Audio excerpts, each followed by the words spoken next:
Thanks.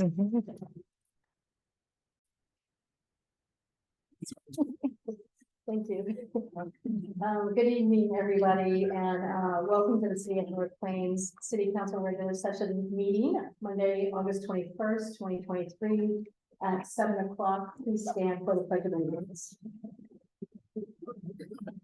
Pledge of allegiance to the flag of the United States of America and to the republic for which it stands, one nation, under God, indivisible, with liberty and justice for all.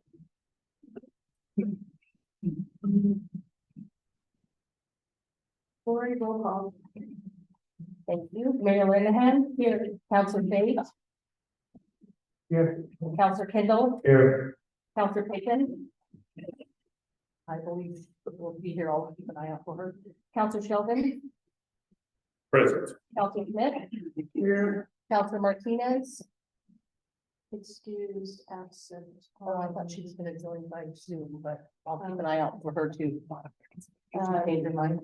Yeah, something came up and it's an emergency. Okay. So she will mark her as excused. Thank you. All right, item 5 is our consent agenda. We have the approval of this evening's agenda. We also have the approval of August 7th, City Council minutes. And then we have resolution 2244 appointing Andreas Tratner. Did I say that right? Yes. Thank you. To the Parks and Rec Recreation Board for the term through June 30th, 2027. Are there any corrections or additions that we need to be aware of regarding the minutes? And may move that we adopt the agenda. I do need to make one change. It shows that Councilor Payton was at the meeting and she was absent, so I'll make that. Thank you for correcting. Okay. So it's still good with that correction then? Okay. Okay. We have a first by Councilor Kendall, seconded by Councilor Page. Any discussion?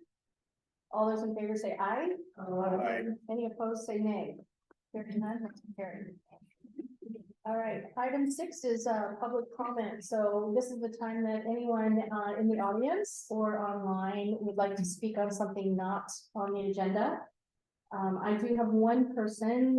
Before I call that person up to the table, Lori, I wanted to check with you. Have you received anything electronically, or is there anyone online? Nothing prior to the meeting, Mayor. Thank you. Nicole Littleguard, would you please? If you would say your address for the record, name and address, that would be great. Okay, so I have to use the microphone. Yes, Yes. please, you'll have to turn it on. So just push it back. Okay, well. Sorry. My address is 31208 Northwest Wasco Street, North Plains. Okay, thank you for your time and consideration to my concerns that I'm about to share. First off, I'd like to say this is not a complaint against Garlic Festival. As a resident of 13 years, it's something we extremely enjoy. However, we do not enjoy the city's traffic control plan around the event. If you recall, about a year ago today, I was in front of you sharing the exact same concern. And unfortunately, there was no resolution. And so here I am again. At the August 15th meeting, I read a speech about the deplorable traffic control situation for the residents of Garlic Fest. We provided information directly from the Oregon Temporary Traffic Control Handbook. We had high hopes after hiring a public works director in April that this year would be different, but unfortunately it wasn't.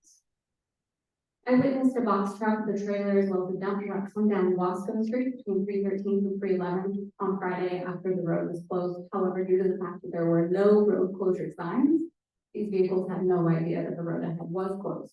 So they came down Wasco and hit the barricade at 311 and were stopped.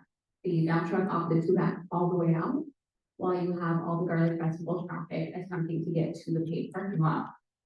The box truck ended up turning around through the church parking lot, and all of that could have been avoided if the city had properly put up road closed signs ahead, so they knew that was coming.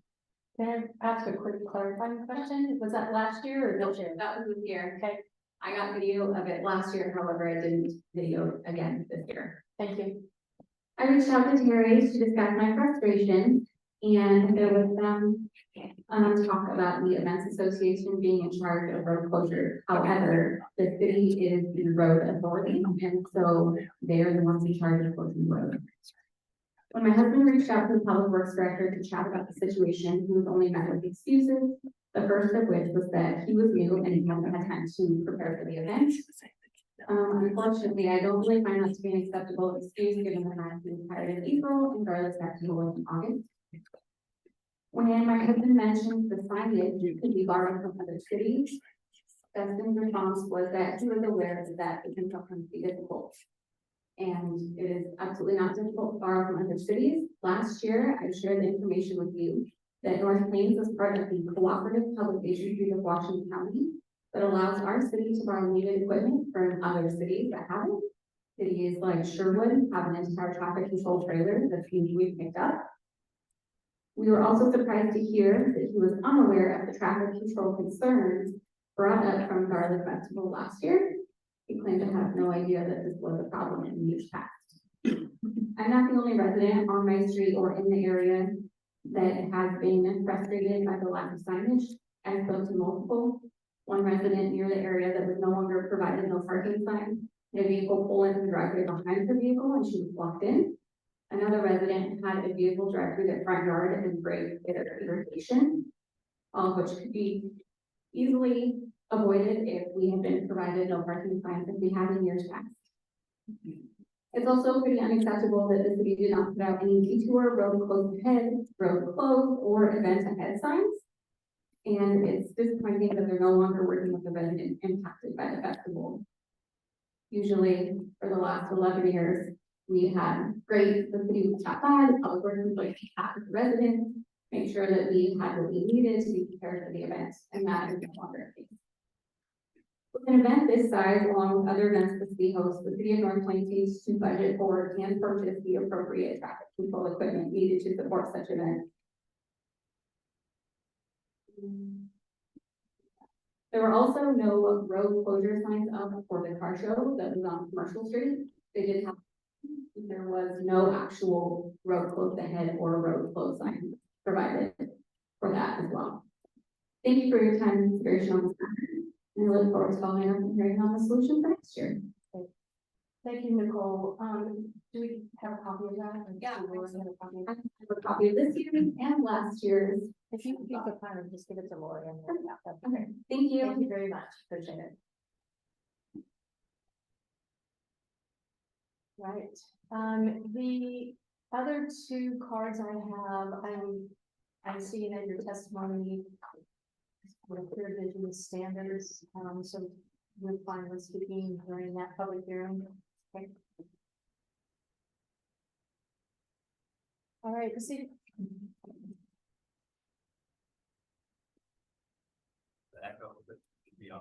Okay. This evening is our staff report evening. This is when we get to hear from our staff and they give us an update. So first up, Robin, the library director. Robin, your name please. The one on the head, I think.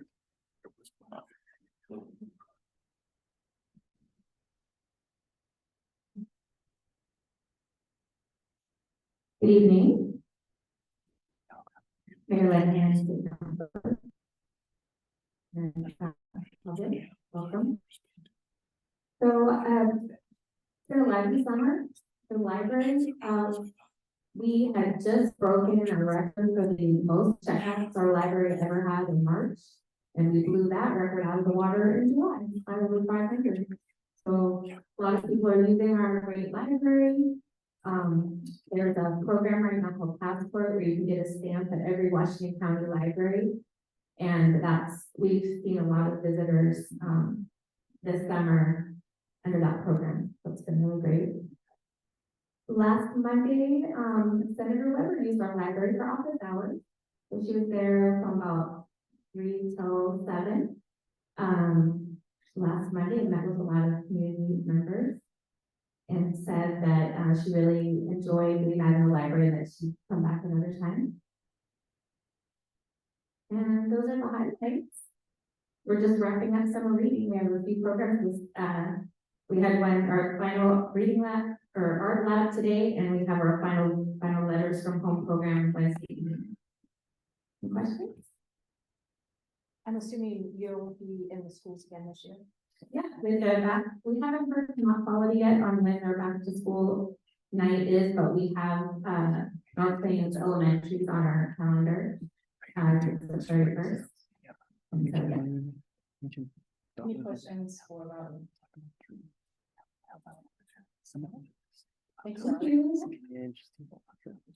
Next up is, He's in training all week, okay, so. Are there any questions, any counselor questions that perhaps, Andy, and Lori take that? I just want to know, we did the, Can you pull the mic up? Thank you. I guess I speak too quietly. For the garlic festival, we gave some local bars a chance to extend their hours. Just wondering how that went. Was it abused? Was it happy? Counselor Page, if I recall, it was one establishment. I was out of town that night and I haven't heard any feedback otherwise. Facebook may be an indicator, but no one in City Hall today let me know that there were any complaints related to that. So, but I can follow up with the police tomorrow. You know, this is good. And chief reported at Monday staff meeting last Monday. staff, Okay. That there were no No. issues. Okay. Thanks. Any other comments or questions? No. Counselor Smith? Did he have any problems at the garlic festival? On Saturday night? Not according to his report. Mm-mm. There's nothing in there that he noted that I could see in there. Mhm. I mean, is there anything he saw that he changed or do differently or? I do know that the evening, for the garlic festival, the MPA and the staff is coming out within the next week, so, I suspect we'll probably hear additional information, after that meeting. Any other comments or questions for the police report? All right. Hearing none, we'll go on to, public works. Justin? Good evening, Mayor, Council. Reported, pretty much as usual, still no progress on the construction projects. Also with the Honeycomb North intersection, there's no update on that. It's still misaligned, they are going to realign, that's why it's so close.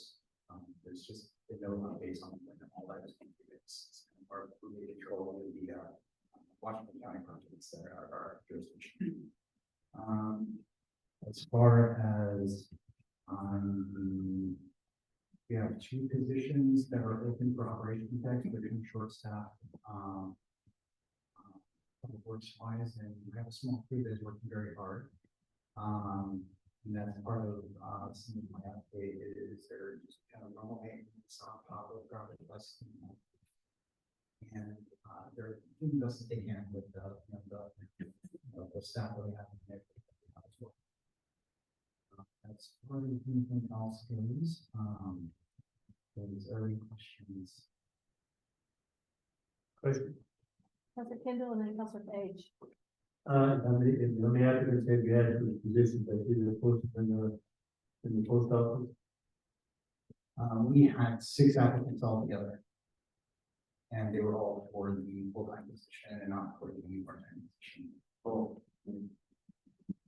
My question is along the same lines. What sites and what methods are you using to advertise? I believe we had used our own website and we used postings all around town. We also used government jobs. And from my understanding, this is more applicants than we had last year before, right? So it's kind of an improvement. It's what's in the applicants. My understanding. Six applicants is presently, is there, maybe this will work to see whether or not we can provide net. There are a lot of people that are looking for jobs, and these are great entry-level jobs within the city, so. I think six is a light. From my understanding, talking to other works directors, it's kind of a hard market right now. We do not have as robust a budget as some of the larger cities like Beaverton and Hillsborough, and so we kind of get some needs. A robust budget would mean how much you got working per hour, or how wide are you contesting that? We could try and Casper have it off the top money to advertise for this, and it might be worth it. There's other places that we could try, PWA and WWA. There's a number of other places, but some of the labor work that they're looking for, they don't do with those sites as much as they would work by mouth or local advertising. Yeah, thank you. I'll talk to you about. Any other questions for Dustin? Okay. Thank you, Dustin. Appreciate it. Next up, we have the community development report. Any questions there? Steve? Yes, I just didn't know if you wanted to do a quick highlight. yeah, very quick. As you can see, some of the stuff in my report is related to what we're going to be doing tonight. And so the first one is the UGB. And I think that kind of speaks for itself. We're excited to be, past the rescind phase and going back to the planning commission and now moving forward again with meetings with you folks. And so excited to get that process back on track, and that should be coming to you at your next meeting. The next item I have on there was the text amendment for tonight's meeting. I think that's pretty self-explanatory, but that is, one of the issues that we are working on right now. So I wanted to make sure you're aware of that. And then the kind of the miscellaneous last couple things there is you may have seen that Taco Bell has removed a couple trees that were planted along Pacific. They are going to plant the trees back in October. We gave them a little bit of time because we were concerned about the excessive heat and the trees not surviving. So we wanted to wait till fall when there was a dormant period for them to plant them, so they would have a great chance of survival. So there's 2 trees that they need to replant along Pacific, and there's also one on their site on the the west end of the building there. So there'll be 3 new trees coming back to that. Everything else is kind of old business. So if you have any questions on that, I can answer any questions you have on the old business. Any questions for Steve?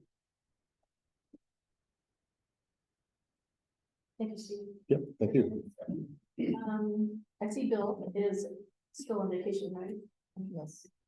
So Andy, is there anything from his report that you care to highlight? The only thing, Madam Mayor, the only thing of note that when I read through it, that I had to follow up with some staff on was the water fund account status reports and why some homeowners associations are kind of past due on that. It's really just kind of a billing cycle issue. They pay in 30 days.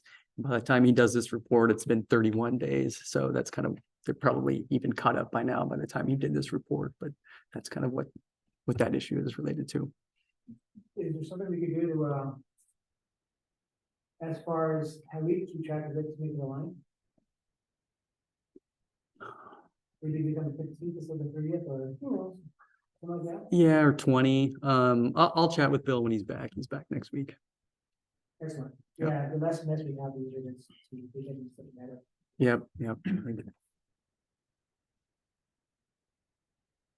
Any other questions or comments?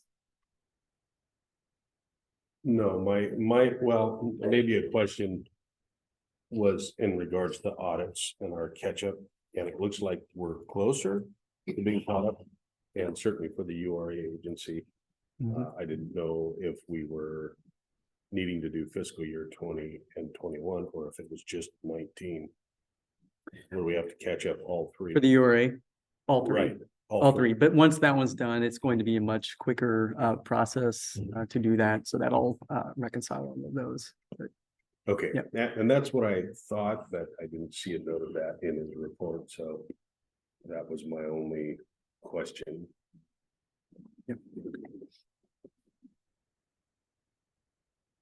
Anything else? Councilor Smith? No, I've been answered for about 4 or 5 months, but then. You were gonna work on, a program where we know exactly how many houses have been sold so far, Burkina. Quarterly, see how things are going through the water fund, so we know tax wise. Where we're standing at, you know, if you've done that yet? Yeah, Counselor Smith, I do not, for new water account signups, that's usually going to be the quickest way unless we got information from Washington County on occupancy permits issued. Steve probably has data on building permits issued, but again, that comes well before water accounts. So I don't know if you have an idea and we can extrapolate from there. but- Yeah, I do. Lennar's been very good at providing us with regular updates on where they're at with their, pulling of permits. And if I remember correctly, Michaela, I believe you guys are, over 200 at this point, but not quite to 250. Somewhere between 220 or so and 230. Is that Yes, it's like 147 single families and 56 townhomes at this time. Yeah. okay? Yeah, so just a little over 200 right now in terms of permits pulled and housing under construction or completed. But I'll follow up with the finance director on that and try to make it get that into the quarterly. At the same time he does capital fund updates, do the same with that. We can forward you the latest update that we have. Anything else, Councilor Smith? You're good? You're good? Always good. All right, thank you. All right. Next up, is item 8, is our public hearing this evening, on ordinance number 491, the clear vision text amendment. There's our attorney, Senator Lori, you got a script? Thank you, Mayor. The North Plains City Council will conduct a legislative public hearing regarding city file TA 23-060 Lennar Clear Vision Code text amendments. The order of business will be as follows. The mayor will open the public hearing and ask the councilors for declarations of conflict of interest, ex parte contact, or personal bias. The mayor will request a staff report. The council may ask questions at any time during the public hearing. Any written correspondence submitted on behalf of this item will be orally presented, including the individual's name and address. The public will be invited to provide oral or written testimony on the proposed Clear Vision Code text amendments. Additional staff comments will then be presented. The mayor will call for council comments and discussion. The mayor will close the public hearing or continue the hearing to a specific time and date. All persons testifying shall be deemed parties to the proceeding, and they must provide their name and full correct mailing address, or if preferred, their email address. Parties will be notified of the decision, continuances, appeals, or other procedural actions required by the code and state law. The city municipal code zoning and development standards specify applicable criteria to be relied upon in making a decision. Those criteria and findings of fact are in the city staff report. Public testimony should be limited to those criteria and findings of fact, or to other city or state land use standards that the person testifying believes applies to the proposed Clear Vision Code text amendments. All right, before I open the public hearing, I just wanted to clarify a question. Lori mentioned that, the written correspondence needs to be read. Do you want me to do that, or do you want to do that? It doesn't matter. I mean, I know it's in the record. but- It is in the record, and That's I correct. just got this script from the attorney, so I'm not sure that he specifically made any changes about reading it out loud, but I certainly can. I think we've received 2 written comments. Yes. So when it comes time, if you give me a minute, I'll find them in my packet of stuff here, and I can. Oh, okay. I have them, and I'm happy to read them too. Whatever in here. Okay. All right. All right, at this time, I'll go ahead and open up our public hearing, on ordinance number 491, the Clear Vision text amendment. at 7:25. And, at this time, are there any city councilors that have conflicts of interest or, ex parte? Ex parte.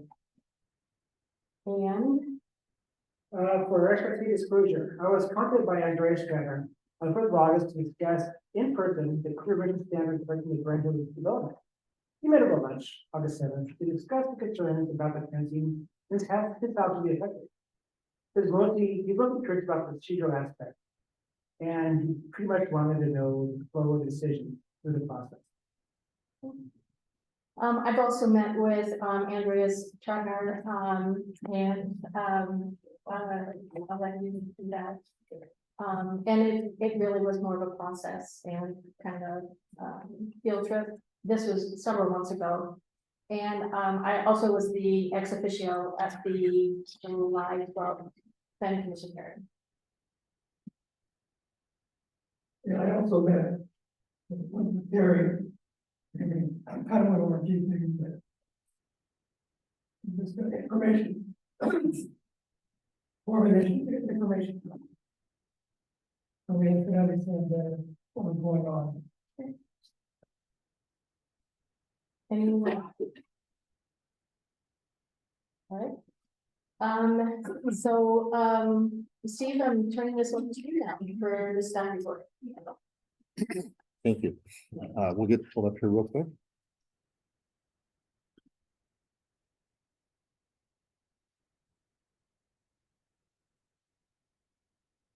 Thank you, Mayor and fellow city councilors.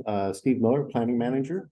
We're here tonight for a text amendment application from Lennar Homes regarding our clear vision standards. Excellent. So Lennar has submitted the application and they are proposing an amendment to section 155.656, which are the clear vision area standards as it applies to the specific request is to amend the clear vision standards as it applies to alleys and more specifically driveways that intersect with the private alley. That's what they're focused on. Next slide. Staff prepared a staff report for the planning commission on July 5th, and that became also the city, the staff report for tonight's meeting, in addition to my memo that I shared with you and the planning commission recommendation. That's the scope of the staff report for tonight's hearing. Next slide. The applicable development code sections are section 155.032, which are the legislative procedures that govern this type of application process. The comprehensive plan and zoning amendments found in section 155, 125 through 129, and then specifically the clear vision area standards contained in section 155.656. It's probably appropriate for me to provide a little background for those who may have not recalled how we got here. But I started in September 22nd of last year, so this issue arose shortly after I got here. So it's been ongoing for almost a year now. So it's nice to be here at this stage and working towards some resolution, so everybody knows where we're going to amend the standards and how they're going to apply in the future going forward. So when I started here, there were some homes that were approved in Lennar through the previous person in this position. And what happened in that situation where there were some alley loaded homes between Bryn Hill and Terrell that were approved that did not comply with the pattern book that was approved for the master plan, and that also did not comply with the clear vision standards for the city. And so that kind of got a conversation going with how do we address this and what is appropriate to resolve this problem. During the review of those site plans, the error occurred between the clear vision standards and the master plan book. So the clear vision standards, as they're written today, apply to driveways along alleys. So they should not be blocked with something like a tall fence or vegetation, hedges, things of that nature. If you do put something in those areas, they should be generally low, not over 3 feet, so people can have eyes onto these areas. That's the purpose of the standard. And so what we had here is a situation where Lennar was submitting building permit requests with homes, that were not the same type of home that was approved in the master plan. And, we should have kicked those back, and that didn't happen. The other thing was the fence heights were not shown on those site plans as either, which, more information should have been requested by, that person at that time, so we knew, how the height were gonna be on those fences. Those two together got us to where we're at today. I think that kind of helps you understand a little bit about, what caused the problem, how we got here, and now as a result, this is a potential solution to that issue. Next slide.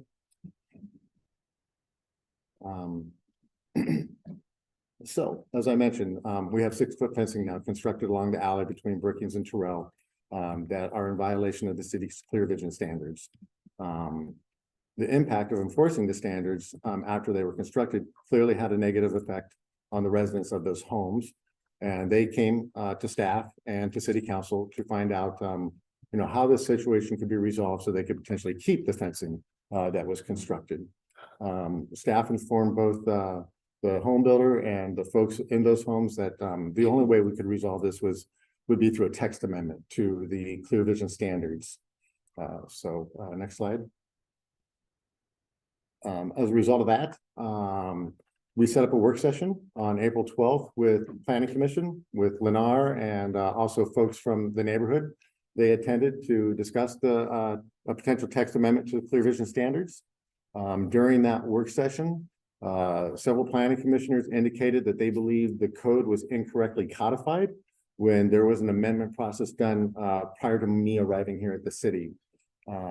So there were some planning commissioners that weren't there, so they did not chime in too much, but there were at least 3 that believed there was an error in how the code was codified per the previous text amendment. As a result of that work session, Lennar came forward with a text amendment application to the clear vision standards to remove the standards from applying to driveways along private alleys, and to also provide some additional clarification where it would apply, more specifically, the intersections of private alleys with public streets. They help clarify that with this amendment, that if it were to change, that's where it would apply. Next slide. So, this is kind of a twofold situation here for you tonight. In addition to the text amendment request, Lennar also submitted a minor modification to the architectural pattern book in Bryn Hill. So this is what was approved with the original master plan for the lots in question. And so what was supposed to happen was you were supposed to have smaller driveways with the fences set 2 feet behind the house. And then this area here would become living space for this home. And this area here would be passively available for this home to maintain this portion of the property. And then you could roll it down through the rest of the lots in various configurations. But the idea was that the fencing would stay behind the house by 2 feet. And you can see this is right from the pattern book. That's the language that's in the pattern book today. Next slide. With the proposed amendment, this is the language that they proposed for the pattern book. So what would happen is the fencing would now be set 3 feet back from the property line, if it were 6 feet tall. So this is something that they brought forward to the Planning Commission. The Planning Commission has recommended approval with this condition of approval, saying that the modification should only go forward if the city council approves the text amendment request, because they're somewhat related. So go ahead and go to the next slide, please. So here is the language that is being proposed tonight on the text amendment. At the top here is our current language of the code. And it's this language right in here that talks about where it applies to alleys. And then you need to read it with B, with subset B, and subset B provides some clarification here to this sentence, saying that private access shall be treated as a public street for the purpose of this section. So when we got into the situation, we ran that past the city's attorney to get their take on how we were interpreting the code and some of the situations that arose to get us into this situation. They provided an opinion to the city staff that we shared back with Lennar. They took our attorney's opinion and shared it with one of their attorneys. And when they got back to me, they shared with me that Lennar's attorney concurred with the city's attorney, that this section is applicable to driveways on private alleys. So that is kind of what started this process in terms of reaching out to the homeowners and Lennar, letting them know that we had a violation situation here that had to be addressed one way or another. As a result, they have come up with this language here. So they're going to strike out alleys. They provided some clarification on the private street and alley, how it applies there. And then also coming down here, defining that private street, private access is defined as a private street or alley and not the individual driveways. So trying to help us, if we are going to adopt the code the way it is proposed, to have that type of clarity. So we know it's not applying to driveways on private alleys. That's the point of this whole exercise, is to remove the driveways and provide some clarity on how it should be applied. And did the planning commission approve that? That's the recommendation, That's that they correct. made to the council. The Was- recommendation is that language Okay, with, and I'll get into that, but it's this language with a condition that says if you have a 6-foot fence or a fence you cannot see through that's 6 feet tall, it should be set back 3 feet from the property line. What they are also saying, though I reached out for some clarification, they're saying, but if it's a 3-foot fence, they would allow that to come up to the property line. So a 3-foot fence could come to the property line. If it's over 3 feet and it's a solid fence, then it should be pushed back 3 feet, which is consistent with what the pattern book amendment modification said. okay. What is a transparent fence? Pardon? What is a transparent fence, like chain link? Correct. That would be one style. Okay. Next one. Next slide, please. So, as the code is written today, this is a subdivision over in Hillsborough. This would be an alley that we could get. This would be a type of an alley that is approvable today with the current standards. The trees are a little questionable, but if they were limbed up as they got taller, it wouldn't be an issue. Next slide, please. The 3-foot fence here that you can see would also be something that would be allowed today with the current standards. You could erect that style of fence, and the planning commission is saying that they would still like to see that style of fence with their recommendation be allowed up to the property line at 3 feet. Next slide, please. And so this style fence here, the taller fence, if you were to amend the code, would be something that could be allowed. However, if you went with the planning commission recommendation, then that fence would be back 3 feet from the property line. Right now, they're about 6 inches from the property line. So that's the recommendation that the planning commission has brought before you, is to go with the new language, but have the taller fences set back 6 feet if they're not, if you can't see through them. 3 feet. Yeah. Or, yeah, 3 feet back. Thank you. Sorry for the confusion then. There's a lot of 3s and 6s. Yeah, back and forth gets a little confusing. Next slide, please. So one of the things I was asked was to try and find a slide that could show what a 3-foot setback looks like. This is as close as I could find. It's a little bit back on the corner due to the clear vision standard that they have in Hillsborough there, but as it goes straight, that is 3 feet. And so that gives you an idea of what the fencing setback could look like per the planning commission's recommendation. Next slide, please. So tonight we are here for the city council to consider a recommendation of approval from the planning commission of a type 4 text amendment request to amend the clear vision standards as they apply to driveways on private alleys.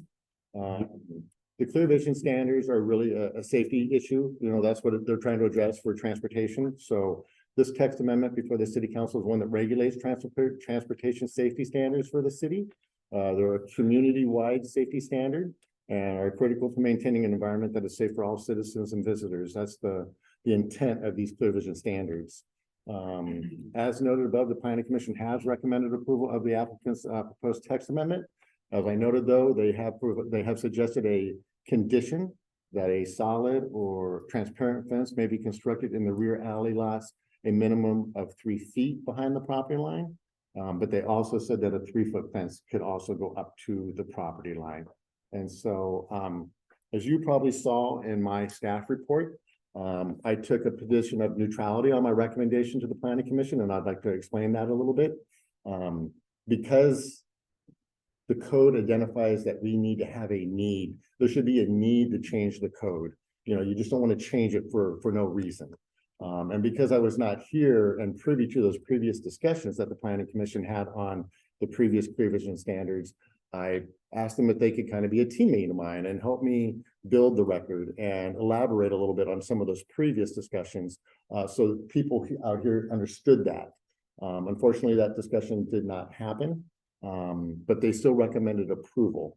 And so if you read my staff report, in the middle of the staff report, I note that, you know, the current standards are adequate. They meet the intent of what's trying to be achieved with the clear vision standards. And so if there's not a need to change them, they should probably remain as they are. However, if there is a need, if they were not codified correctly, or there's something that has changed since the last time you folks visited this, it would be a good idea to elaborate on that a little bit tonight in your discussions and get that onto the record so people understand that there was potentially an error or something has changed that has created this new need, so that we all understand that there is a reason why we're making this change. So that would be real helpful to have some of that conversation on the record tonight. Next slide. And that concludes my presentation. So I'm ready for any questions that you may have. That's it. David? Thank you. For the recommendation of 3 foot chain link fence, let's say, is there anything within the HOA bylaws that would prevent a homeowner from planting arborvitae along that chain link fence on their property line, which could still create a blockage? So we had a similar question from Commissioner Miller at the Planning Commission. And the only way those HOA rules can be written is to be more restrictive than city code. So if you were to plant a tree right now in a clear vision area that blocked the vision, like an arborvitae, it would need to be removed. Because the standards at Sunset or at Brimhill can't be less restrictive than our code. But you could amend your HOA rules to be more restrictive. So if this rule were to change and the board over there, the people of the HOA decided that they didn't want that, they could amend their rules to be more restrictive than whatever gets adopted tonight. Thank you. Mhm. Any other questions for now? You'll have more opportunities to make comments and questions. Yeah, once everybody presents, I'm available for any additional questions you may have.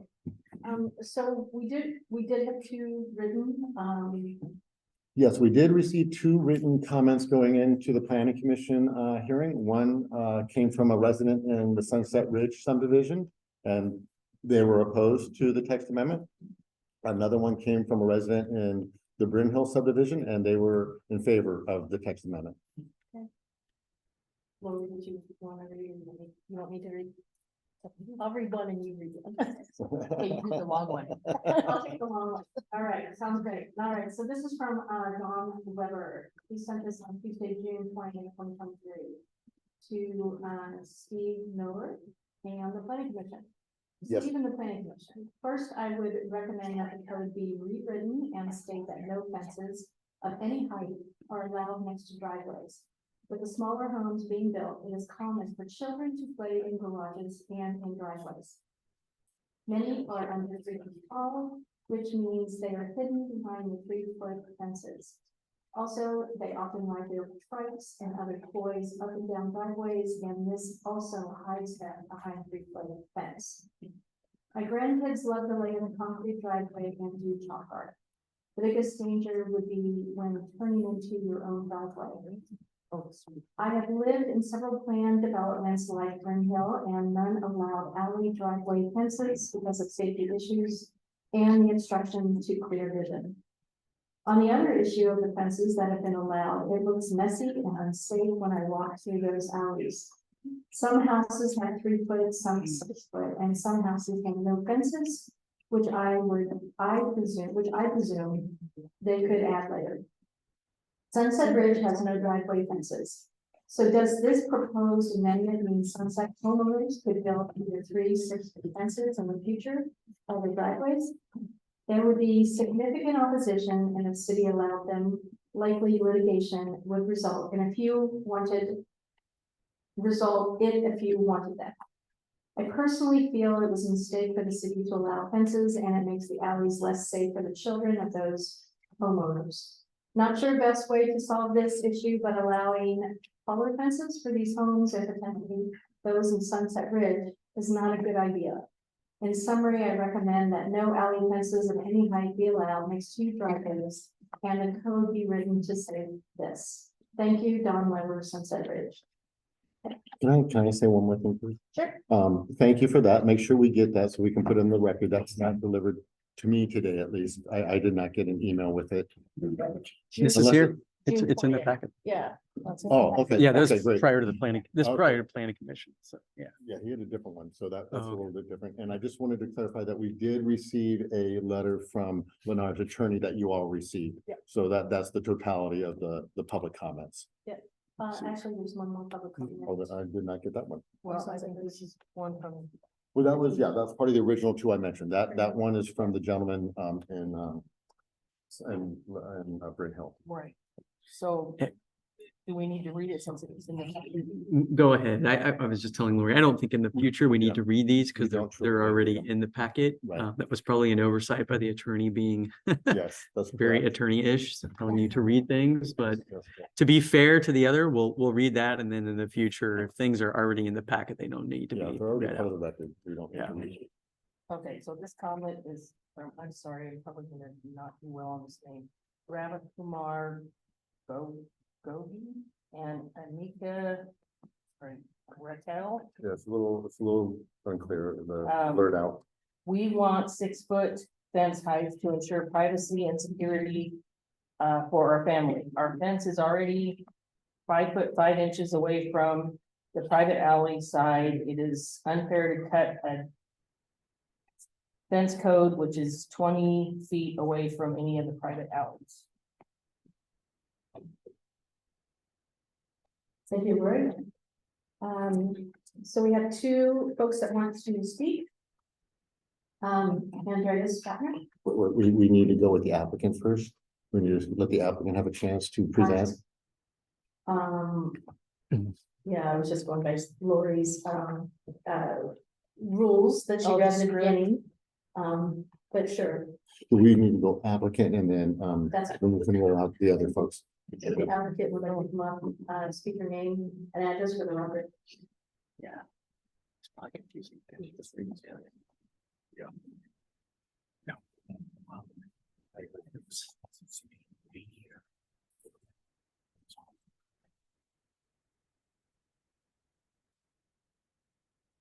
Good evening, Mayor and City Councilors. My name is Maureen Jackson and I'm a project planner with PCE. Would you like me to share? Yes. Okay.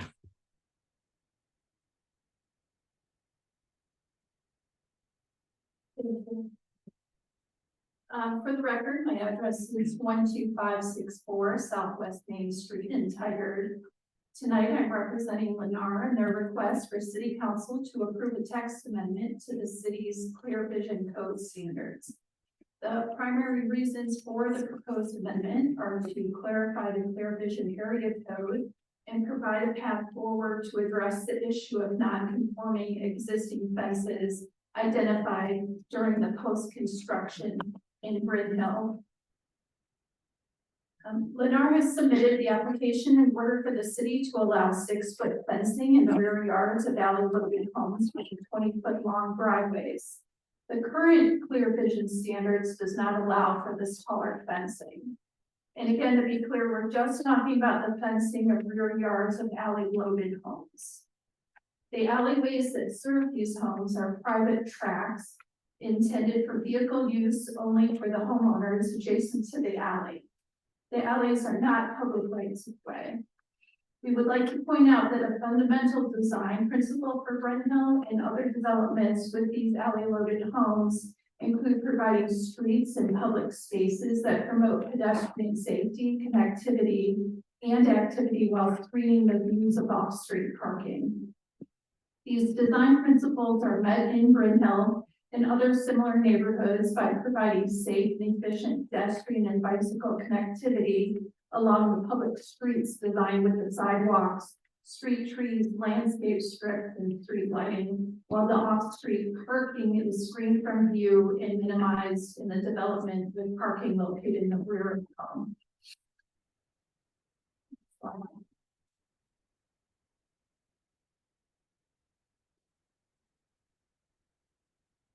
So Lennar's proposed text amendment is based on conversations and feedback received during the March Planning Commission meeting and the April work session.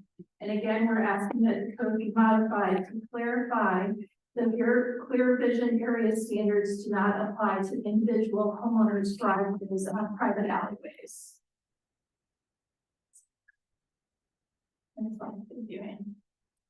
You can see from the top right photo that the design of the private alleyways reinforces the fact that they are not intended for pedestrian or bicycle traffic or to be used as common open space. The alleys are designed to encourage slow movement of vehicles and deter use from anyone other than the directly adjacent homeowners. While the rear of the homes have paths to the driveways, the alleys do not include sidewalks or pedestrian connections. All pedestrian connectivity is supported and promoted from the front of the homes with pathways leading from the front doors to the complete public sidewalk system. There's no public parks or open spaces that are accessible from an alley. The public parks and open spaces are made easily accessible from the public sidewalks and located and designed to offer a variety of recreational amenities for children of all ages. So you can see from the bottom left photo, a 3-foot tall fence, which complies with the existing clear vision standards, will not deter kids or prevent pets from leaving the rear yard and entering into the alleyway. Without the 6-foot tall fence, families with small children and pets will be unable to safely utilize the private open space provided on these lots. In addition to offering a usable private open space to these homeowners, the taller fence provides privacy and a sense of security. So as you can see from the bottom right photo, the 6-foot fence blocks views directly into the homes and obscures sight of items in the backyard, such as grills, play equipment, and patio furniture, which may deter crime. In addition to impacting the safety, security, and privacy of these homeowners, approval of the text amendment will align the clear vision standards with the allowed setbacks. This exhibit illustrates how application of the clear vision standard to private alleyways not only impacts the placement of the fences, but placement of the homes and garages. The rear portion of the 3 homes circled here are located within the clear vision area, which is shown in yellow. The dimensional standards allowed in the city's neighborhood community, the R7.5 and R5 zones, allow principal structures, accessory dwellings, and accessory structures on alley access lots to be set back 2 feet from the rear yard property line. City Council's amendment to the clear vision standard text will rectify this conflict. The requested amendment will not impact or alter transportation regulations or safety standards on city streets and continues to ensure obstructions do not infringe on the sight lines needed and points of conflict between cars, pedestrian, and bikes at intersections.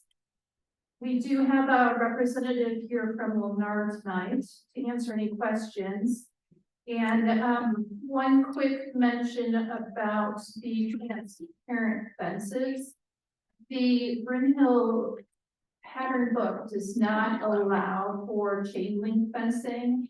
A transparent fence would have to be a metal fence of some sort, but chain link isn't allowed. So at this time, we would like to introduce Garrett Stevenson, who can provide additional information regarding the existing fences. Good evening, Mayor and members of the City Council. My name is Garrett Stevenson. I'm an attorney representing Lennar. My address is 1211 Southwest Fifth Avenue, Suite 1930, Portland, Oregon, 97204.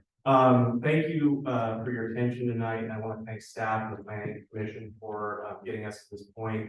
I want to say at the outset that we had a very, I think, successful and useful discussion with the Planning Commission. I know Mayor, you were there.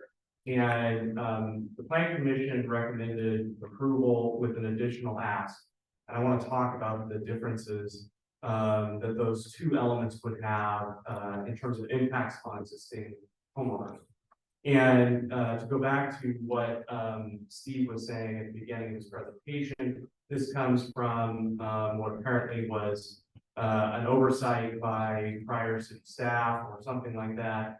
And everybody went into this thinking that the 6-foot fences were fine. If you look at the pattern book, which I did actually before this hearing, so that I at least knew what it said. The pattern book talks about in alley loaded lots, a solid or transparent fence wall may be constructed in the rear yard of alley loaded lots and 2 feet behind the rear building line. So I think this is an issue where we all kind of proceeded in lockstep, assuming it turns out wrongly, both we and the city, that this would be permissible. We found out that it's not, and the purpose of this code amendment is to get our existing and future homeowners into a place where they've got some nice private open space. And if you look at this diagram, I think it really does give you a good idea of what we're looking at. If we can't provide you know, what would be typical for a single family home, which is a 6-foot tall fence around the backyard. Everybody wants to have a spot for their dog, to have a barbecue, but they don't necessarily want to do that in their front yard. And the reason why they don't want to do that in their front yard is because you can't have a privacy fence in your front yard. In pretty much every city that I have ever worked in front yards, you can only have a fence up to 3 or 4 feet tall, and you save the taller fences for backyards. And what this, you know, what I think we all assumed going into this was that we could provide that private open space in the rear yards of these homes. And we found out through application of clear vision standards, which I got to tell you, I read that regulation over and over, and it is not clear to me one way or the other. If I were a layperson, that I could not necessarily put a 6-foot fence in the backyard of an alley. I can understand how staff and Lennar got there in terms of that interpretation, but credit where credit's due, and also you know, innocence where innocence is due. I can understand how all of the folks that were sitting at this table years ago when this was first looked at didn't catch the issue. It is not something that jumps out at you right out of the code book. Not to say that it's not a real issue, but I just want to point that out. So that's what we're trying to achieve here. We want to make sure that all the homeowners have a nice private open space with these alley loaded homes. And of course, just like in a regular single family home, the only opportunity for that, because of the fence height limitations in the front yard, is in the rear yard. Now, I think that the Planning Commission was wisely sympathetic to that and recommended approval of the code amendment. But what they also did is they recommended that we adopt the pattern book change that we are proposing to go along with the code amendment that would apply only to Brent Hill into the code itself. And I think that that has some sort of intuitive logic to it. The problem with that is that the second reason why we're bringing this code amendment before you tonight is that we want to allow folks that have fences that were built inconsistent with the clear vision standards, assuming that the city council decides to modify those clear vision standards as we suggested, to keep their fences. And for reasons that are kind of complicated, if we add a 3-foot setback requirement into the code, now, again, going forward, as Maureen mentioned, Lennar intends to build new fences set back 3 feet from the alley property line. But for those homes that already have them there, what we're looking for is a way to allow those to remain as legally non-conforming uses. What that means is we're trying to get them grandfathered because, again, I think everybody went into this with good intentions. There was a code issue that nobody caught, and we don't think the homeowner should have to pay that price. This affects around, I think, 10 fences. Is that right, Michaela? Roughly. And so I wrote a letter, I submitted it last week. I don't know if you've all had a chance to read it. I hope you have. But what I would really encourage the city council to do is one, either let's take out the 3-foot setback requirement as a code amendment, which is what the planning commission has recommended in addition to the code amendment that we are recommending. Either take that out of the mix, or if you want to include that, just provide by either resolution or by ordinance in some way that these existing 10 homes must keep their fences. I think that is, in terms of a safety issue, I don't think it even moves the needle, but it certainly would help out those homeowners that have grown accustomed to their fences. It would reduce disruption of those folks. Going forward, of course, we can have a 3-foot setback. But I would ask you to, and I think the cleanest way to do it would simply be to accept the planning commission's recommendation that you approve our proposed text amendment, but not include in that text amendment a setback requirement. And I'm not exactly sure how you integrate a strict setback requirement into the clear vision standards in any way. So that is what I wanted to talk about very, very briefly. Thank you all for your attention tonight, consideration of our proposal, and I'm happy to answer any questions you may have. For clarification, grandfather is not a legal term, correct? Yeah, and I pointed that out in my letter, that there's a chapter in your code. It's section. The city's non-conforming development regulations are in ZDO section 155, 705, 709. And that basically stands for the proposition that if you have something that was built, you can maintain it, but if you redevelop, you can't put that back in again. Can I clarify that a little bit? Yes. Well, you have two things here. You have a legal non-conforming use or a legal non-conforming structure. For them to be that, to gain that qualification, they first have to be lawfully established under the current standards, right? So you have to have something that was constructed, built, or used, established that was permitted at the time, and it was constructed the way that the codes currently allowed them to be put in place. And then a rule changed that made it non-conforming. But because it was previously done the correct way, we allow it to be recognized as a legal non-conforming use because the rules changed. However, should it go forward and want to do something different in the future, then it would need to comply with the current standards. That's how that is operated. Yeah, and that's a good point. The reason why I'm suggesting and requesting the city council not impose a blanket 3-foot setback in the code itself is because that would give the code amendment that we're proposing the virtue of getting these existing fences into a legally conforming situation. The alternative to that would simply be there's a number of ways to do it, but basically an acknowledgement by the city council that they're not going to enforce the prior amended regulations against these fences. But I think the cleanest way to do it, and I think this would be consistent with what Steve is going for, is that if we want to make them conforming going forward, these existing 10 fences, we would not impose this 3-foot setback requirement into the amended clear vision standards. But we would want future homes, if the council went that way, they would want future fences to comply with our code. I think one of my concerns is if we have 10 non-conforming, they weren't legal from the start. I think we can all agree that they weren't technically legal from the start. And if we have we allow these 10 non-conforming fences to exist in that manner, I think about what happens in the event that there could potentially be, like what happens in the event of an injury? From, maybe someone coming down the road and they didn't see the child run out, right? So then who's liable?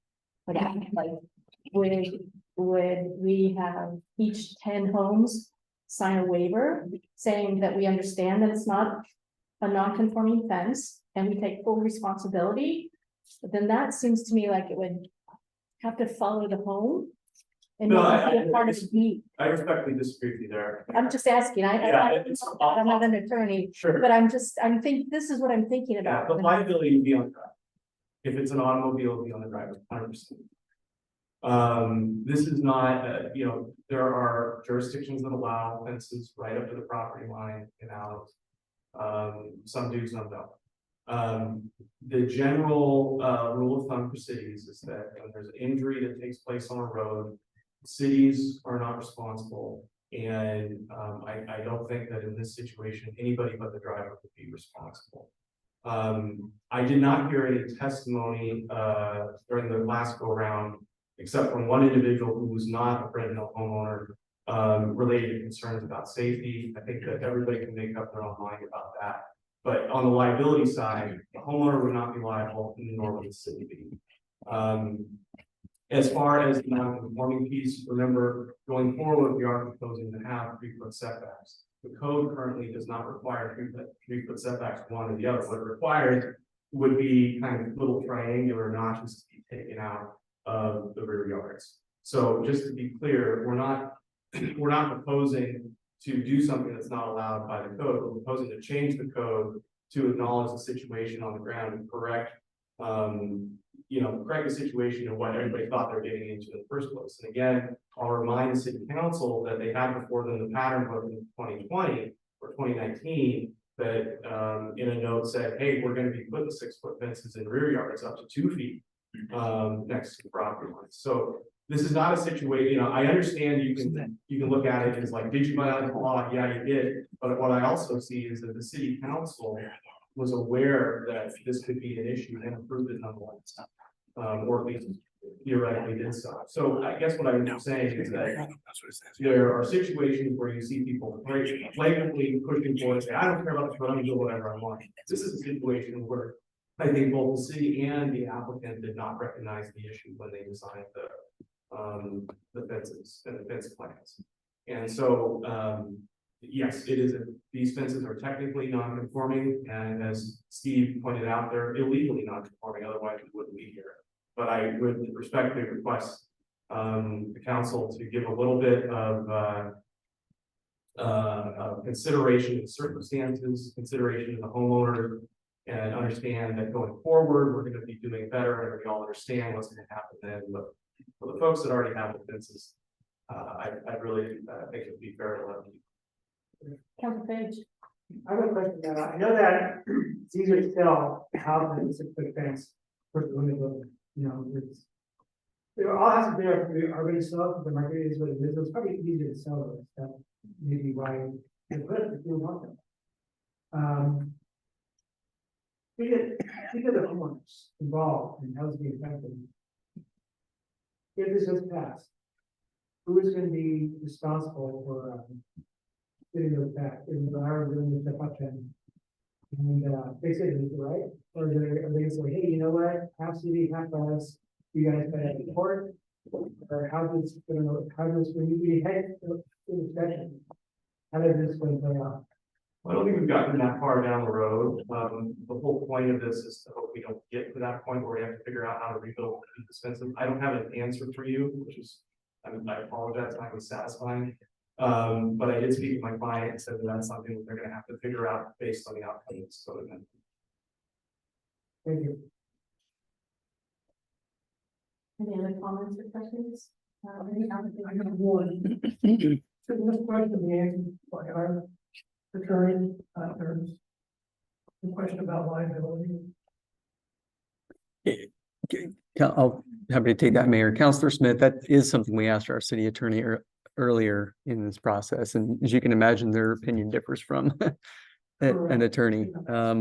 I don't want to go by her. Being in this business for a while, people will, file tort claims against governments quite often. So I can't answer definitively, but I'd say there's matters of differences of opinion from attorneys on that. So, but Mayor, Go ahead. Well, I did have a question, Mayor, if I may, Yeah. of attorney. Is it Brad? Garrett. Sorry, I wasn't there for planning commission. So, in this scenario, if the pattern book is amended,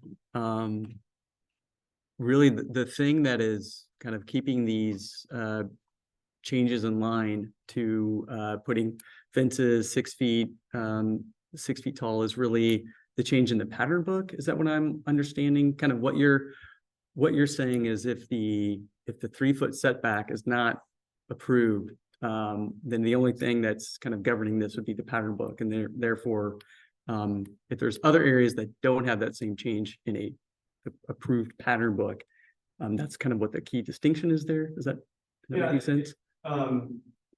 So the answer to your question is I can't speak for the whole of North Plains future, and its regulatory future. If there's another application that's been submitted for alley loaded homes, I don't, Steve, do you have any, new applications for alley loaded homes right now? We don't have any other. Lennar has the available right monopoly now. on home Okay. building plans right now. Okay, so, I can say, without too much pause that, or speaking for Lennar's project, the fences that are gonna be constructed, if this is approved for alley loaded homes, will be set back 3 feet, and that will be enforced through the approved pattern book. If in the future, and I think this is, again, sort of relating back to the question of non-conforming use, if in the future a project comes in for alley loaded homes, and the city council believes, based on its experience with Lennar's project, that there could be not just a pattern book, but a code amendment, or a requirement or condition of approval on those projects, fences be set back 3 feet. I think that would be appropriate and certainly doable. Again, the main reason why we would object to throwing the setback into the clear vision standards is twofold. Number one, it would prevent us from achieving our goal of getting these existing fences into a conforming state. And number two, to me, just from a code writing standpoint, having specific fence setbacks in your clear vision standards is less than elegant. It's doable, it's less than elegant. And so, you know, if in the future, let's say that the city council approves what we're asking for, and if in the future another project comes before it, and it then decides to impose a 3 foot setback blanket in every alley in the city in its code, if it were to do that, these, and I think Steve would agree with me here, is that if it were to do that after approving this code amendment, these existing fences would be legally non-conforming. Grandfathered, for lack of a better term. Yeah, and I guess that leads to my next question would be if we had future subdivisions, because these are only going to occur in a subdivision applications in the future, with alley loaded homes, and that seems to be the trend in a lot of home building these days. We're always relying on a kind of a tight pattern book or master development agreement for the fence for this particular issue. Is that fair to say? What you've done in North Plains. I won't say that that's the same way in every city, and I'm actually seeing a lot less desire to do alley loaded homes. But certainly, Andy, that it's the case that the way that I think North Plains in particular has gotten used to approving these projects is doing everything from a 30,000 square foot level and being very, very clear with the residents and the city council on what they're going to get. And I actually think it's resulted in some very, very good housing product. And so speaking only to the North Plains experience, as near as I can understand it, I cannot imagine after this, somebody coming in and not addressing fence setbacks on alley loaded homes. So I think I understood your statement and question. I think that for the process you guys use here, you would have ample time to consider the issue and with it, either through a development agreement, a condition of approval, or another government. Maybe I can just put a little clarity on some of that. In terms of the pattern book, I just want to make sure the city council understands that that is implemented by this city. It's not implemented by the HOA. They may follow some of the pattern book as part of their HOA, but the pattern book was approved as a master plan, right? And we approved the master plan. So we implement every aspect of that throughout the course of the build out to make sure that it meets everything that we approved. So that's important to know. That's our responsibility. Number two, they brought in home types into this area of the subdivision that did not align with the pattern book that was approved for these lots, right? So before these homes got built, there should have been a modification to the pattern book to allow this style. It should have happened on the front end. Okay, that was Lennar's mistake to not make that change. Third, the permitted setbacks have nothing to do with this issue, okay? When you have conflicts in your code between a setback and other code language, the more restrictive code supersedes the less restrictive code. So if the clear vision standard had a requirement that had to be met, it would supersede any setback. But again, the 5-foot setback was not what was approved through the pattern book. So you kind of have to think about all that in totality, right? How did we get here? What should have happened in the past that could have prevented this from happening? And what do we do to fix some of this? I would just caution you, when you have what they're asking for, it's very muddy, okay? Because they're saying, approve this way, let some of these things go, but realize that you're going to approve, that we already submitted a modification to our pattern book to say they should be back 3 feet, right? So regardless of what you do, if they don't, no matter how you approve this, if you say, okay, we're not going to go with the planning commission's recommendation, we're just going to approve it to say that the clear vision standards do not apply to alleys on private, to driveways on private alleys. They're still in conflict with the proposal that they brought forward for the pattern book that we're responsible for applying. So they're still not in compliance with that. So they're saying, you know, can 2 wrongs kind of make a right here? That's up for you guys to decide.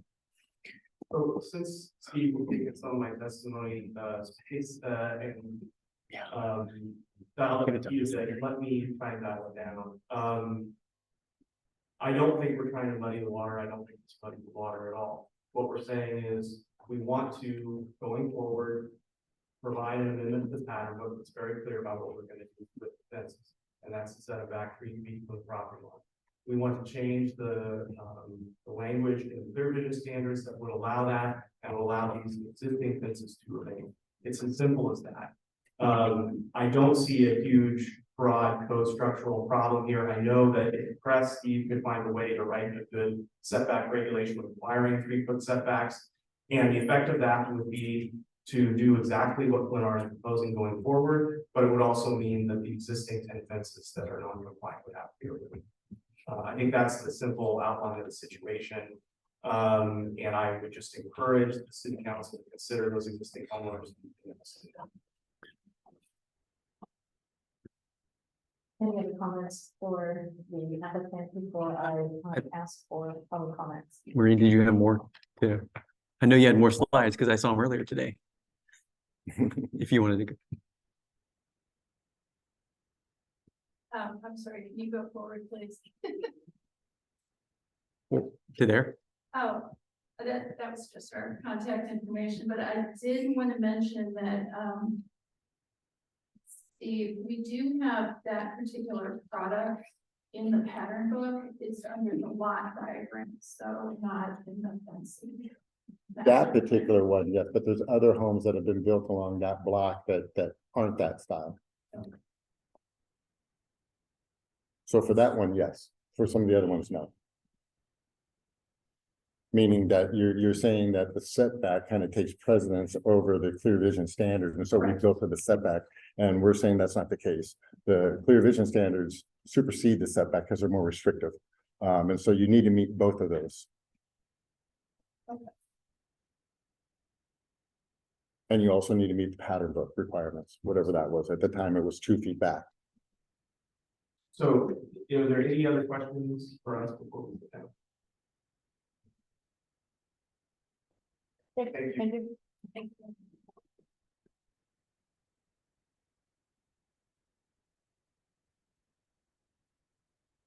So I have 2 public testimonies. First one is Andres Chapman. Welcome. Good evening. Thank you. Good evening, my name is Andres Wagner, and I reside at 30984 Northwest Road Drive, Northland. I do have to add though that it's disappointing to see city staff working so hard against this amendment and this resolution for the residents that seem to pay purchase homes in this city. However, I'm here today to comment on the proposed clear vision text amendment. I'm glad that we are nearing the end of this painful process. However, I wish this would be more communicating with residents rather than just me reading the statement, since often in this process, essential questions are not answered. I'm here in support of the text amendment reinforcing our exemption from clear vision standards as homeowners and private alleys. However, I am in strong opposition to the recommended treatment setback for the following reasons. One, no empirical evidence has been provided to support any sort of improvement in safety by increasing the setback to 3 feet.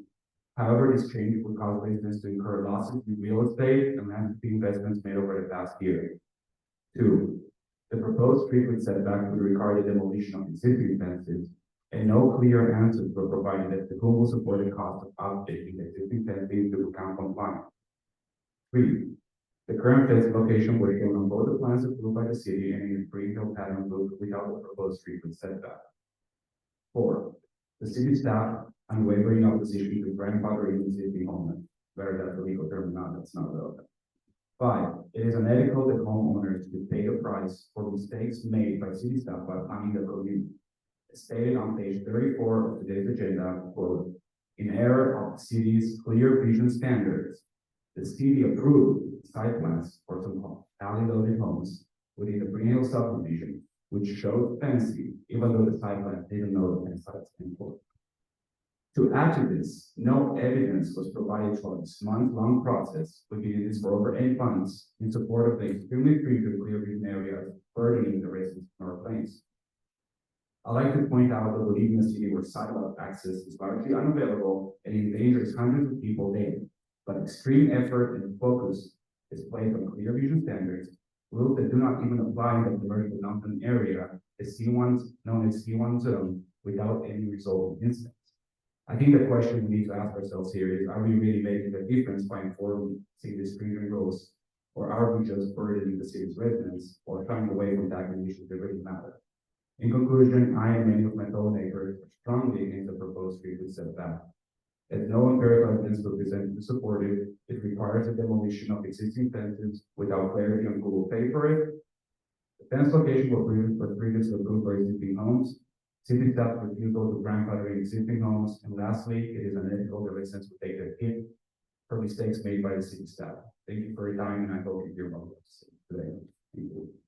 Thank you very much. Next up is Jeremy Anderson.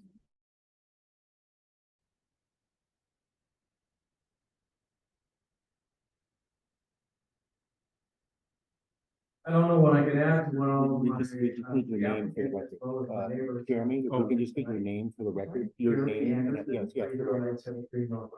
Great, thank you. Thank you. However, I crossed out most of it because it's been restating, but I'll at least get my word in.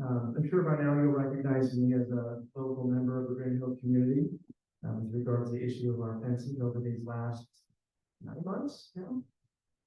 I too hope that we are at least somewhere near the end of this. I appreciate all the time invested in resolving this concern both on your part, also by staff and the planning committee as well. I won't recap. However, with regards to the most recent planning committee meeting, Lennar, having worked with Pacific Community Development, who are experts that put together a master plan for the Greenhill community, proposed text amendments to revise the provision standard to exclude private alleyways. I support that amendment as it was originally proposed. However, in that meeting, one member of the committee, without any explanation, proposed a 3-foot setback from the alleyway for fences bordering the alley. This wasn't an element that was proposed by the experts at Pacific Community Development and wasn't supported by any data or observable risk to the community. Again, as Pacific Community Development representative indicated, the master plan specifically creates walkable spaces, bikeable spaces, of which the alley is not included in that. Again, I'm sure this was really well intended, but it appears, at least to me, as an attempt to solve a problem that we don't have. It seems like that's been a repeating pattern throughout this entire endeavor, trying to solve problems that don't exist. And I understand the need to adhere to the municipal code as it's written or amend the code. But again, what is the problem we're actually trying to solve? And it does this at great and unnecessary expense to the homeowners in our community. In my work as an engineer, we have a saying, in God we trust, everyone else bring data. We don't make design decisions based on gut feel or speculation. We make them based on empirical evidence and facts. For this reason, I respectfully ask the city council to approve the text amendment proposed by Lennar in their original form, or if the council suspects there may still be some unexplained need for that 3-foot setback, despite not being recommended by the experts, I would suggest perhaps this amendment be sent back to the planning committee for explanation with data to support the need for the setback, or be returned to the city council without the setback. Thank you.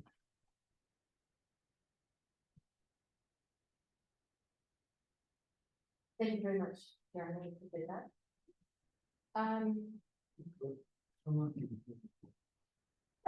I'll take your card.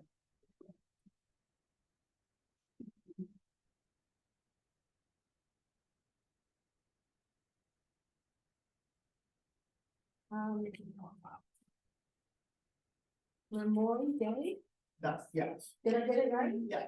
Sweet, all right, name and address for the record. So this is Minimal from 30920 Northwest Road, right? Good afternoon, everyone. So when I and my wife and I believe our neighbors bought our homes, one of the most important documents for us was the city inspector approval that have built up to the city code. We trusted this document. Now, after closing on our homes and living there for so long, the city decides that no, part of our homes are not up to the code, and the fence should be 3 feet high instead of 6 feet high to accommodate the city re-admission standard. And after so many back and forth with the city council and Lennar, we had allowed the option that we may keep our 6 feet fence, but we need to have a 3 feet setback instead of the 1 feet we currently have from the back end. Now, I'm not going to the argument of requirements of the additional standards in our dialogue, which I think provides very extra benefits to us and is unnecessary. What I am concerned that if the city approves the 6 feet fence with 6 feet setback, it sets a dangerous precedent for future city council. Maybe in 5 years, there will be a new city council that will decide that 3 feet setback is not enough. Let's make it 10 feet. Another city council in 10 years may say, you know what, having a backyard doesn't follow the re-admission code. Let's make a rule to remove all the backyards and we homeowners will suffer the consequences. Why does it stop? So I hope the city council will do the right thing and let us keep our fence as we have bought them with our house, trusting the city inspector verified that our house is not up to the city code. Thank you. Thank you. Sorry, the second conversation is very distracting. Sorry, Andreas. Apologies. Anyone else? Would you be so kind and fill one of these out before you leave today? Sure. Yes, please come up. State your name and address for the record. My name is Molly Blakey, 30941 Northwest Road Drive. What Garrett hasn't addressed, a code that has a 3-foot fence now and don't want one. We're much another conversation around legal non-conforming and being included. I have a 3.5-year-old son who threw all of his friends taller than it, and it went all the way down the trail. Right? So we also want 6-foot fences. The city, we had a 6-foot fence and it was cut down and we closed on the house. Everyone else was allowed to keep their 6-foot fence, but because we haven't moved in yet, ours had to be reduced to 3 feet for this resolution. So I would just ask that you consider those of us with 3-foot fence. Whatever the outcome is, can it go up to 6 feet and also be allowed? Thank you very much. Anyone else? All right, don't forget to fill out your cards, state your name and address for the record, please. Hi, I'm Osip Joshi, 30951 North and 50th Street. Most of the points were covered from my neighbors. I just wanted to add that there were many more solutions which were provided when we started this discussion, like having speed bumps along the private alleys or having a more signage to show that there might be children playing. And unfortunately, they were never discussed or never brought up. And I believe that what we can do is we can have those fences as is. and then add those signages and add those speed bumps and the private alleys so that will help us with some safety, which I believe all the city councilors have concern on. Just one point, ironically, this is 1 year anniversary today that we bought a new home and now we are discussing about reducing our fence, reducing the land area. It's a very sad feeling for us on an anniversary of buying our first home, so I hope city council can take that into account. Thank you. So. And then. Yeah, please. Gloria, I hope you had enough concert. They were all wondering if we're there. Okay, this is Akshay Gujar. I resided in B0954 Northwest Juliet Drive. I also like to speak something about the 3 feet setback. I think all the point my neighbors have already made. But I just like to say, from the emotional perspective as well, this is our first house. This is not a house that we bought for investment or something. Our emotional connection is there. Sometimes, like at the backyard, our kids will play and we planted some of the equipment for him. Some of my neighbor have plants, some of my neighbor have veggies in it, and if we put our fences back to 3 feet, all those things will be demolished. So this is also like something that we care about those plants, and it is not that we built it just like that. We put a lot of efforts in it. It's 2 months, 3 months of effort that we put towards that. We take care of our baby. These plants are our babies like that. So this is not something that I would say you will keep that into account and help us. Thank you so much. Thank you.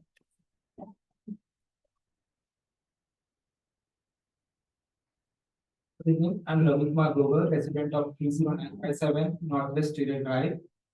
So we did the closing on 25th of April.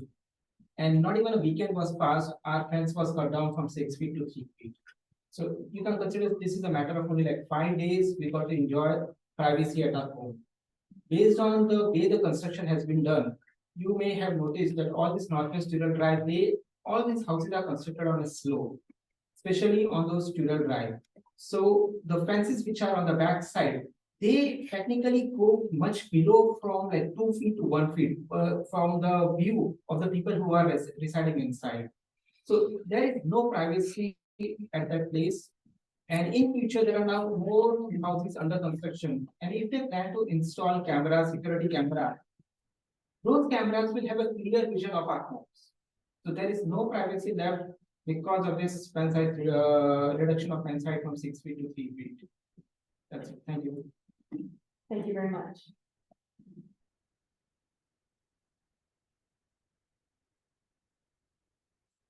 Anyone else?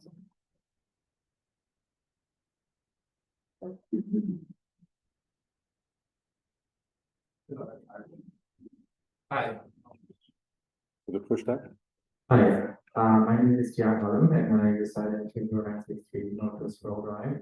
I think my neighbors already have spoke most of it, but I just wanted to re-emphasize that after we moved into our home 2 months ago, we always had a dream of having a backyard where kids would play, our dogs would play. But because on the day of our closing, our fences were cut down. And from there to up until now, we were not able to use our back spaces in the same for security. We cannot put our grills out, or even we sometimes are concerned about putting like lawn equipment out because they might get stolen or something that they have bought. And also because the fence height is so small, we cannot like putting any locks doesn't make sense. So we can, our kids could actually got out one time and went to the alley. And because from then, we cannot let our kids play in our backyard because of the security issue from that. So it's been abandoned since then. And then also because there's the privacy concerns been overwhelming people, but it's not only in the lawn itself, but it also you could see inside the house from the road. So you either have to put curtains or some kind of blinds to obstruct your home, but then you don't get the light that you need to use that home that is adjacent to that lawn. So again, we have like my neighbors say that we have plants and other accessories currently on the backyard that is built. So I would really urge you to consider keeping the fences as they are and moving it back to 6 feet so that we can have the sense of privacy and security that we deserve. Thank you. Thank you very much. Sure, come on up.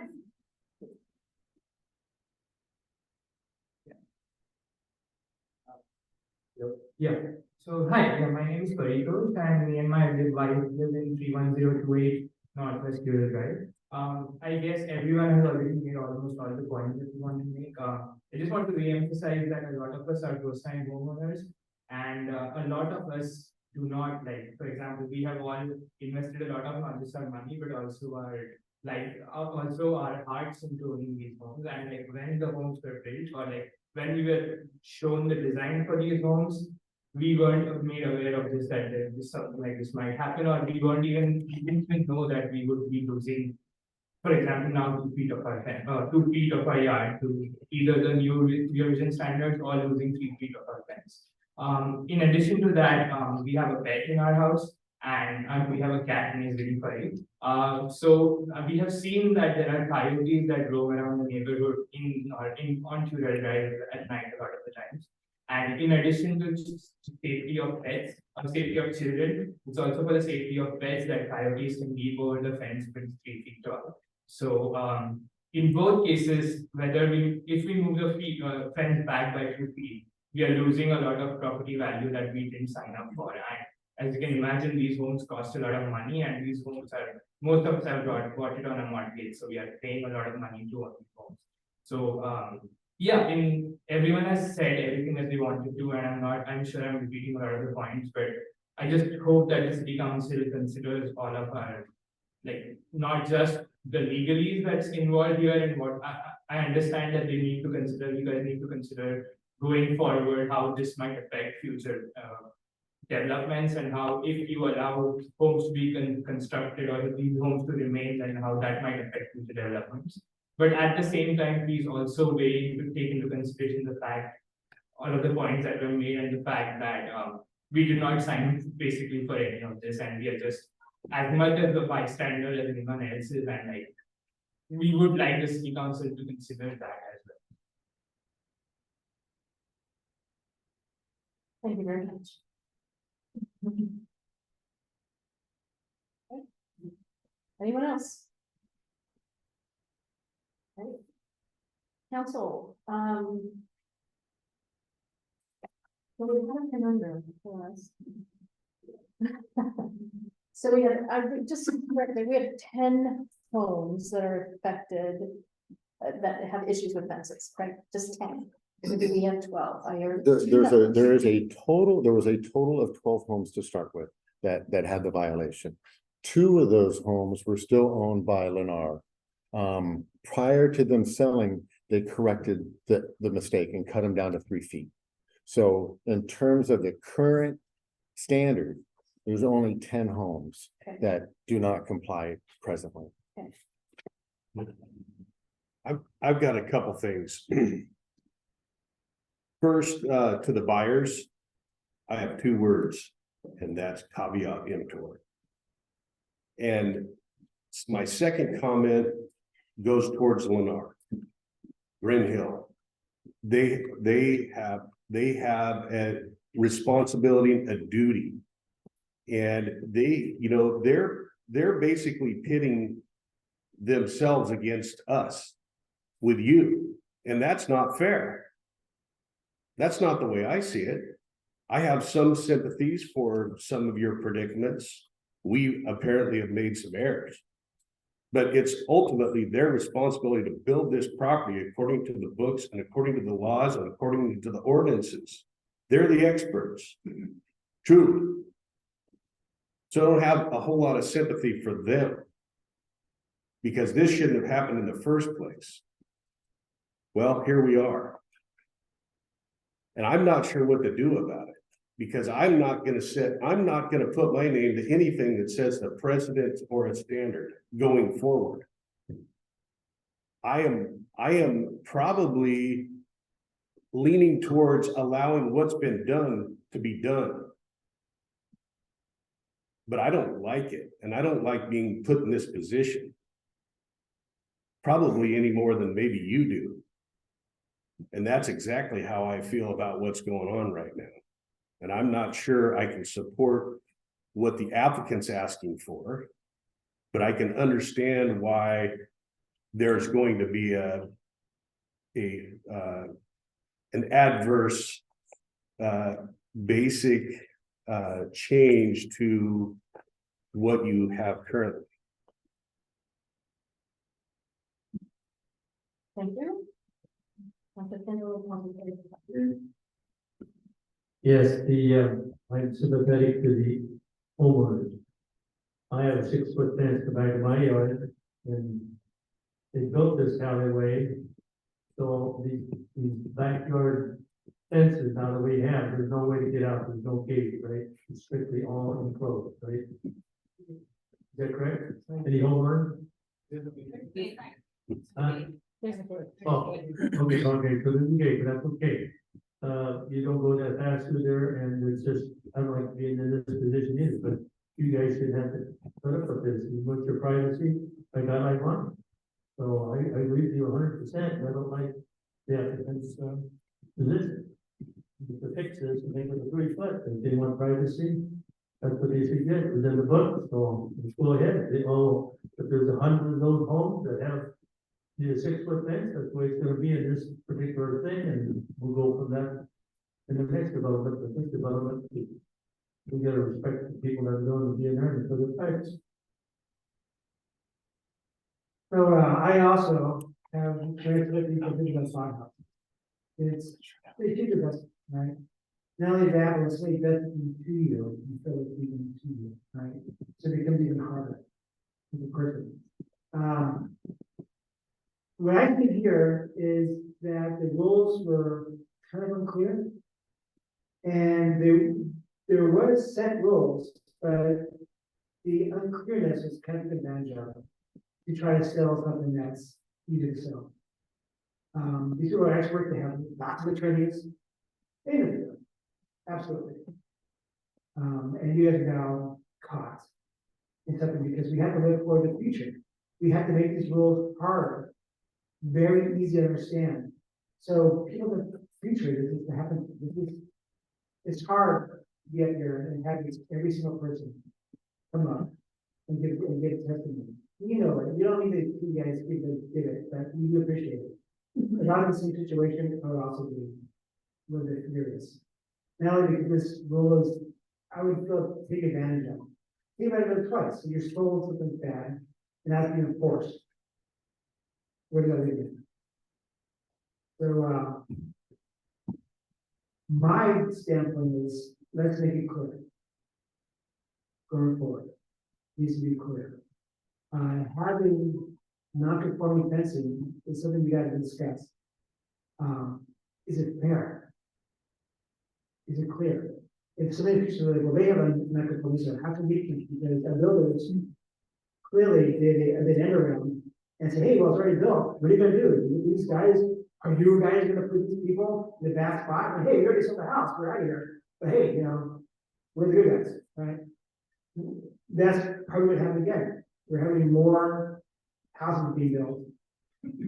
We gotta make it clear what's going forward. So that kind of brings that advancement.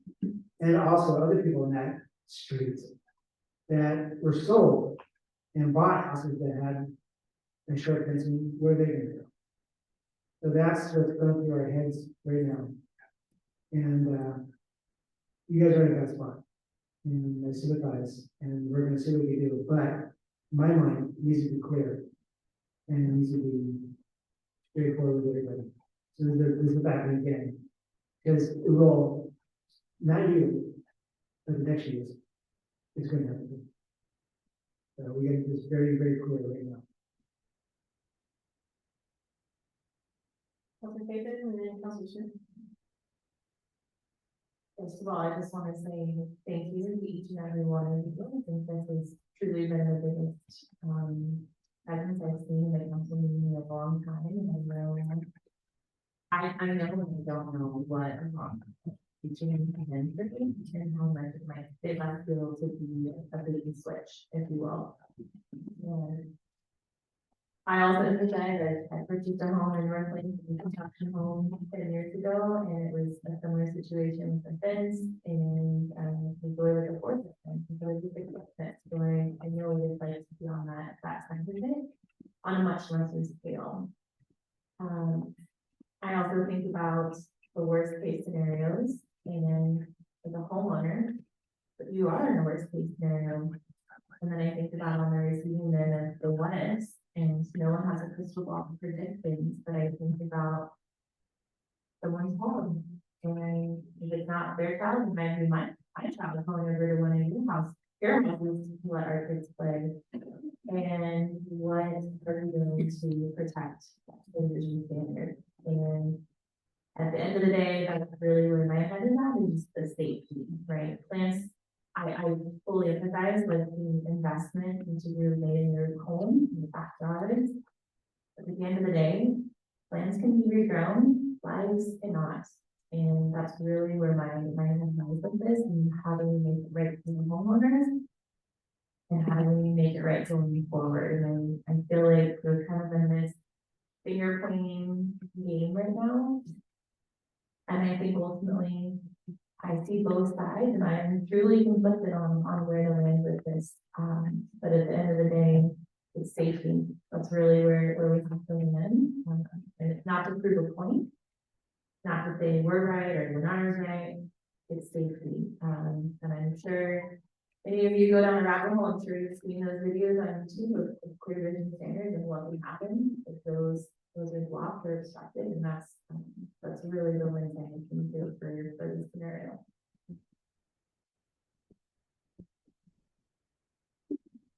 I understand. When I moved in Sunset Ridge, there's a developer called Polygon. And they lied to us on quite a few different items. That's when I got involved in doing what I do now. I think you were sold something that wasn't supposed to be. The planning commissioner came right in, they got hired, went over there and found out it was wrong. That's not your fault. It's our fault to let it go that far. It's the same thing. Ladies, city council for something like this, when Lennar knew exactly what they were doing at the time. I feel for you. I've been there. I don't think it's right, and I think there's not 10 houses we're talking about, it's probably 15, right? 20, because there's some people that buy in, thinking they're gonna get rid of the fence, like you said, and they move in, and they see a 3-foot fence. There's some problems there. Well, I understand, I'm just as bad as you are for what happened. It shouldn't have happened. You pride yourself to be in a great city, and I know what I would like to see done, but not called grandfather. So maybe we could come up with some kind of solution. And I think everybody here feels for you. It says that you were told a bad building when you moved in. And I think you should look at not just the city council, the builder, definitely the builder here. We didn't, Steve did catch that he was wrong like 9 months ago.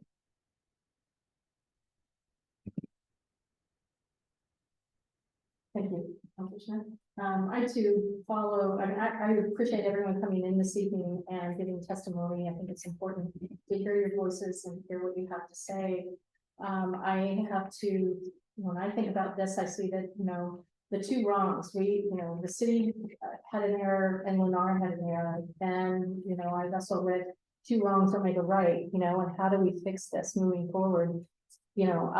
Part of me, hearing your stories, and part of me feels very similar to Councilor Sheldon as far as, these kind of errors could have been corrected, but I also, in some respects, leaning towards allowing like a legal non-conforming. But then I ask myself, how is this going to look moving forward? Like, how do we stop this? where do we draw the line and say, no more, because more people are gonna move in, they're gonna buy these homes, they're gonna see your fences, and they're gonna say, well, wait a minute, I want that fence. So it seems like a conundrum to me, like, how do we stop it? How do we correct it? I'm also, I think about safety, and I'm concerned about your children and not just coyotes jumping over your fences, possibly, but kids climbing over the fences. I think about that, but I also know that I really appreciate my privacy, and I can imagine that you all appreciate your privacy too when you're in your kitchens and your living rooms, and you're walking around in your pajamas and your kids are running around naked or whatever. I mean, my kids, did that when they was 3, right? So I get it, but I empathize with you on that level of wanting that privacy, right? But it's safety first, and how do we correct this? And how do we stop it from continuing to go down, a rabbit hole, or it's turning into a snowball bigger than we can even stop? So, it's just it's a difficult situation, and, unfortunately, you all were the recipients of the errors.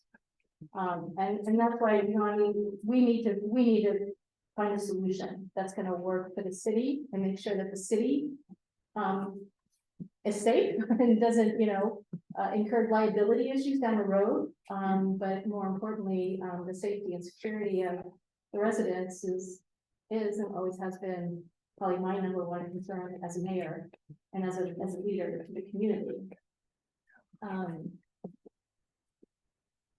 We're still in a public hearing, and I want to make sure that the councilors have shared their thoughts and questions, and also if staff has any additional input, just want to make sure we get that on the record. My main concern with allowing non-conforming would be what's to stop in the future quickly building something that hopefully they don't catch it. And they do catch it, hey, well, now you're not conforming, you sold something and now it's our fault. Going forward, I really want to make these laws stringent going forward, so they know that if the builder, if something is built wrong, it's not hope they don't get it. And then too late, if we can. We have, well, we didn't have a sale, and we're going. So I want to make this rules strong. That's a main thing. So. Well, and I'm hoping that, with a situation like this, and we can learn from this mistake moving forward, hopefully not, have it happen again. Because when the Pacific Coast, I think, that community came and brought forth I remember sitting in these meetings, and we looked at the pattern book, and the planning commission signed on, and the city council signed on. I mean, it was one of those things where, there was a lot of back and forth with the pattern book, and I remember they were very adamant about having that pattern book be part of this process and following it. And and I also appreciate your comment about data, and about thinking about, okay, well, why did they do this, right? Like, what kind of data did they use in order to come to the calculation, to the decision that they had, right? And I mean, that plays into my mind, that story plays in the back of my mind, which makes me think, geez, we could do better, we need to do better. I believe that, staff has, is poised, trying to do the right thing, based on the code, and I appreciate that. And if at some space we have to agree to disagree, right? But I think at the end of the day, I feel like staff has the best interest of the city at heart and wants to make sure that we're following the rules as well. So, council, I mean, we have to look at this, this motion, this recommendation that is set forth. And we have to make it right to how we think is the right thing to do. So if I just want to call one more time for council discussion and public hearing, anything more from staff that, we should consider before I come out, because once I come out of the public hearing, and close that, then we need to make a decision on how to move forward with this complex issue. Yeah, I'd be happy to provide a few comments. First, I just want to make everybody aware that, staff is neither in favor or against this proposal. That's why staff took a neutral point, because I don't have the background that I should have, because I came in after all this occurred. I, not only after the, site plans were approved did I come in afterwards, but also after the conversation on the previous clear vision standards that were modified. So I'm trying to give the decision makers the best available information so they can make a decision on the facts. How did we get here? What are the rules? Why do we have clear vision standards? Those type of things. That's what I'm here to try to help clarify. I'm trying to help you guys understand what a legal non-conforming use is, how you get to these situations. All of my intentions are to help you get the necessary information that you need so you can make a good decision. With that being said, there's a lot of talk obviously about what to do with the existing fences. One thing you may want to consider tonight is adopting some type of a retroactive type of clause into the clear vision standards that address Bryn Hill, and maybe Mr. Stevens might want to come up and engage in this conversation a little bit about saying that from this date forward, the standards do not apply to the alleys in Bryn Hill. So, you can kind of address the situation with this fencing right now. And I know Garrett's very familiar with this. There's a lot of codes out there that bring up new standards, and they want to have them start from a certain date going forward or not apply from a certain date to a certain date. And so I'm interested in what Mr. Stevens might have to say on that. And then thirdly, when it comes to data, there are professionals in the building today that could help you with that data. And they also are the ones that proposed the 3-foot setback in the pattern book. So as the professionals for the subdivision who helped get the whole master plan approved and who proposed the 3-foot setback for the pattern book, maybe they could share with the city council the data behind that thought process. Okay, that's a good idea too. And so maybe if the council, you talk about the date certain, from this date to this date, I think that, I would also kind of entertain trying to make it a hell of a lot more clearer and say, if it's 10 homes, it's 10 homes. Like, is it 12 homes? Is it 20 homes? Like, there's too many numbers on the table. I think, for my comfort level, like, I need to know specifically, is it, A through D, period. I'm literal with that piece of information. So if you can help me understand that, that would be really helpful. yes, when this started, it was 12, and like I indicated, 2 were in control of the builder, and so they fixed those upon the notice. So now in terms of the current standard, there's 10 remaining. In the second phase that they've started, the block to the north, they've adjusted that fencing to meet the standard. So that's kind of where we're at right now to try to help eliminate is it 10 or 12 or 15 or whatever. I know it's 12 and I know that 2 have been fixed. Okay. But that retroactive type of approach might help get you out of some of this muddy water, and the other thing is if you don't agree with the 3-foot setback, you don't have to approve it that way. You could approve it separately from what the recommendation was from the planning commission. But it still does create a bit of a issue for us because the pattern book has been proposed to be changed to have the 3-foot setback, and that was proposed by the applicant, and that has been approved. Okay, that is something that the planning commission had the authority to approve without a recommendation because it was a minor modification in a type 2 application. So they approved that with that condition that said it's subject to this text amendment being approved. And that was agreed to by the applicant. That, we thought that was a pretty sticky one. I did not want to make that condition of approval, but I asked them if they had any suggestions. That was the proposal, and we went with it. So before we have you come in, is it, with a future motion, we can, certainly, dial it in however we want. So that it reads however we want. If we want to keep the pattern vote the same and keep it as is moving forward, I mean, that could stay that way. But I still feel like if this council feels like, you know, these 10 homes need to somehow, you know, be exempt, and should we have a separate resolution or an ordinance, or should we have something separate, or should that be also part of this motion? So I want to be clear about that, Yep. so we know how to move forward. Well, Sorry. it should be part of this motion, and if there's something that's needed that we can't resolve tonight, I would suggest continuing the hearing to a date Yeah. certain to give staff time Yeah. to come back and write that and Okay. get some attorney help on that. So we can get you something that is legal and addresses your concerns. All right, thank you. Dates are very future when I'm recommending this definitely. A future date.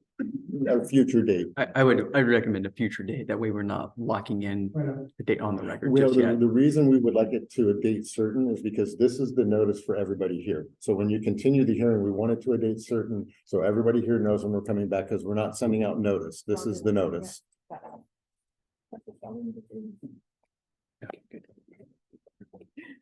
I want some clarity. Mr. Stevenson, you have listed in your letter, 21 homes will be adversely impacted if a 3-foot setback is adopted as part of any decision we make. Is that accurate? Are we talking about 12, 10, 21?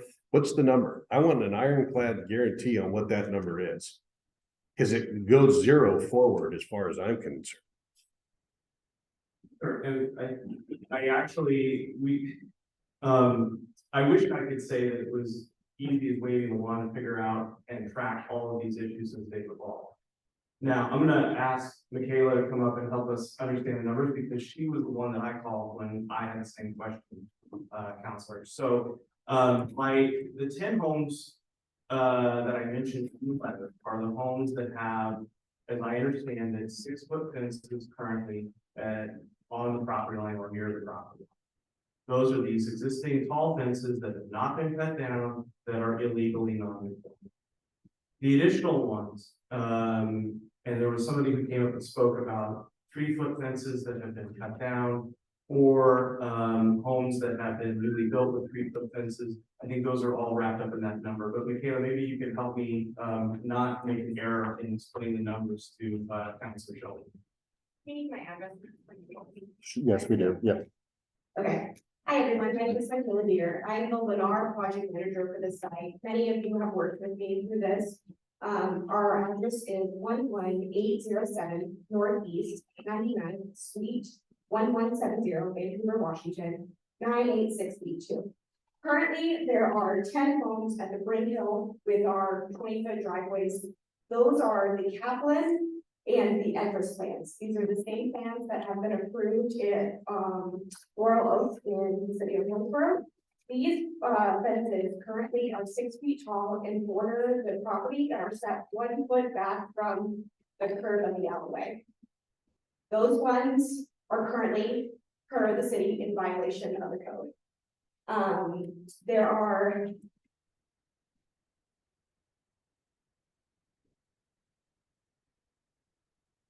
are 8 alley-loaded homes with 3-foot fences in the clear vision triangle that currently sit 1 foot back from the alleyway curb. 1 foot back is because we allow for about 10 inches of viable area for the concrete footings of the fences to be there. There is one fence, lot 147, where they have a 6-foot fence that goes all the way up to 1 foot of the curb. And this is the clear vision triangle. However, it is the end of the alleyway, so that standard applies to that lot, even though that there's no pedestrian access. And then there are 3 alley-loaded homes with 6-foot fence located outside of the clear vision triangle. Currently in the area. So a total of 21 lots that will be affected by this. because 10 of them currently are 6 foot in violation of the code, or the other 11 are currently approved, but 6 sit within 1 foot of the alleyway curb. So it's a total of 21 lots. If I could clarify though, those other homes have been approved for the shorter fence. Yes. Yes, so the other homes that have come in have been approved for the current standard. So not for a 6-foot fence. I think that's important to clarify. Yes, we do have one more plan, which is called the Rockford Plan, and that is a 6-foot fence that sat on kind of the side of the home. There's been homeowners that have expressed the need to extend their fencing and believe that this would allow for the other approved site plans. We followed the pattern book to a T, and it's just unfortunate that after working with the city since about 2018 to create this master plan that we arrived here. How many houses were sold that had a 6-foot fence? And then they Counselor, Page, if you give me 1 sec, I wanted to fully respond to Counselor Sheldon's question. Counselor Sheldon, I've got a graphic here. Steve, is it okay if I give this to them? It's your record. Yeah, this may be helpful. This is what we're working off of. And it basically summarizes what Michaela just told you. If that's helpful for you to look at, feel free to pass it along. I have a question about that. My lot at Rockford is one where it started this whole mess. Where I got approval from the HOA to extend my fence to the end of the alleyway, similar to the other homes. It was approved by the HOA. I submitted the application to Mr. Miller, and Mr. Miller declined due to the clear vision requirement. My question is my home included in that list? I built the fence partially. It's all of the rails and posts are in. I've been waiting on the approval of my application for the last 8 months now. Well, let me clarify that a little bit. He's been very patient. I agree. Jeremy's been very patient. And the reason he's not put up the final boards onto that extension around his fence is because he's been waiting for clarity through this text amendment to know what would be allowed. And so it's not that staff has not approved anything. We've communicated, and he's aware that we're waiting for this determination. My question is my home included in the number? No, that's not that. Okay, my home is not included in that. 22. Well, that's why we need clarity. So again, to clarify, there's 10 homes that are currently in violation.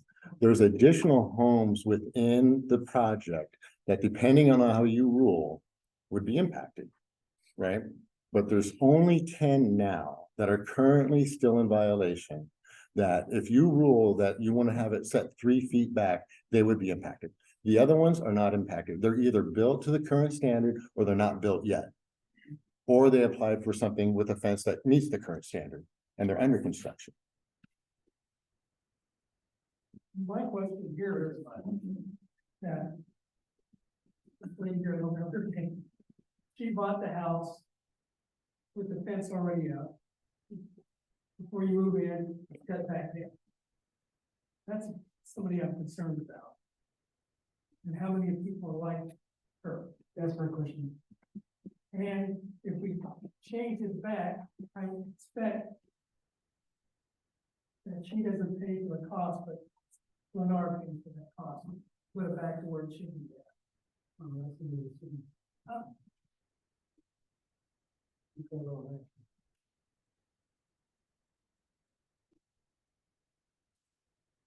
So, Mayor, if I may, originally, Steve had asked about what we should do in terms of code writing, because I know that none of us here want to try and write code at 10 after 9 at night to deal with what I think we all acknowledge is a tense issue.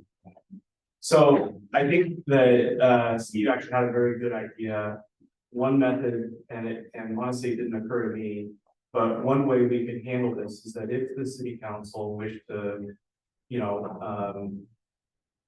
resolve the issue to where there's a clear setback requirement going forward, And these existing fences, whether the council decides it wants to help out the folks with, 6-foot fences that were cut down to 3 feet, or people that have 3-foot fences now, that's up to the council to decide.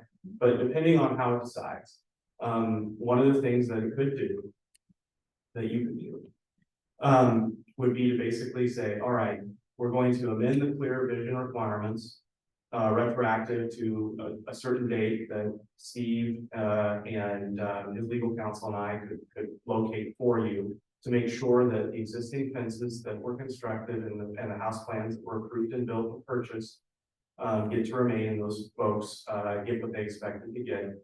And then there could be, for example, if the city council wished to impose a strict setback requirement going forward, like what the planning commission recommended, it could impose that regulation effective on a date that would be very, very clear that after that date, you have to have a 3-foot setback for the fence.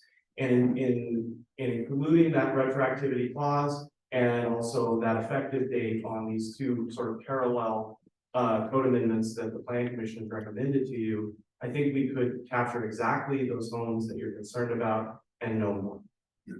But one of the things that the city council could do that I think would be helpful, I know for staff and certainly for us and the homeowners, is, maybe take a straw poll or take an initial vote to ask Steve to come up with that language and then bring it back to you by way of a final order, and you can see it on paper and then decide if that language is as specific as you need it to be. Well, I appreciate that recommendation. And I would, I do know that there needs to be a lot more clarity for me, and I think many of us here at the dais, to know exactly how many homes are going to be affected, how we're going to do this, and so on and so forth. I think that would be a really excellent approach. And if I could just say one thing, Mayor, Sure. To Mr. Stevens' point, a lot of these conversations are really great. However, you might want to gauge the pulse of the commission, of the council, to see if they're in favor of upholding the recommendation by the planning commission, or if there might be an alternative proposal, because if, you're not going to uphold the recommendation from the planning commission, some of these conversations could be moot. For example, if you're not going to have a 3-foot setback, then we're only dealing with what are we going to do with the current fences, and they wouldn't be a problem at that point. So I think you might want to gauge some of your participants here. I am in favor of the planning commission's 3-foot setback. However, my main concern right now, and I'll have clear on this, the one that's kind of major rights with the current homeowners that are there and those that put this out there, to get a standing that they're going to listen. So I'm waiting for that information. However, I do feel that we move with a very strong commitment for when the city council, with the planning commission.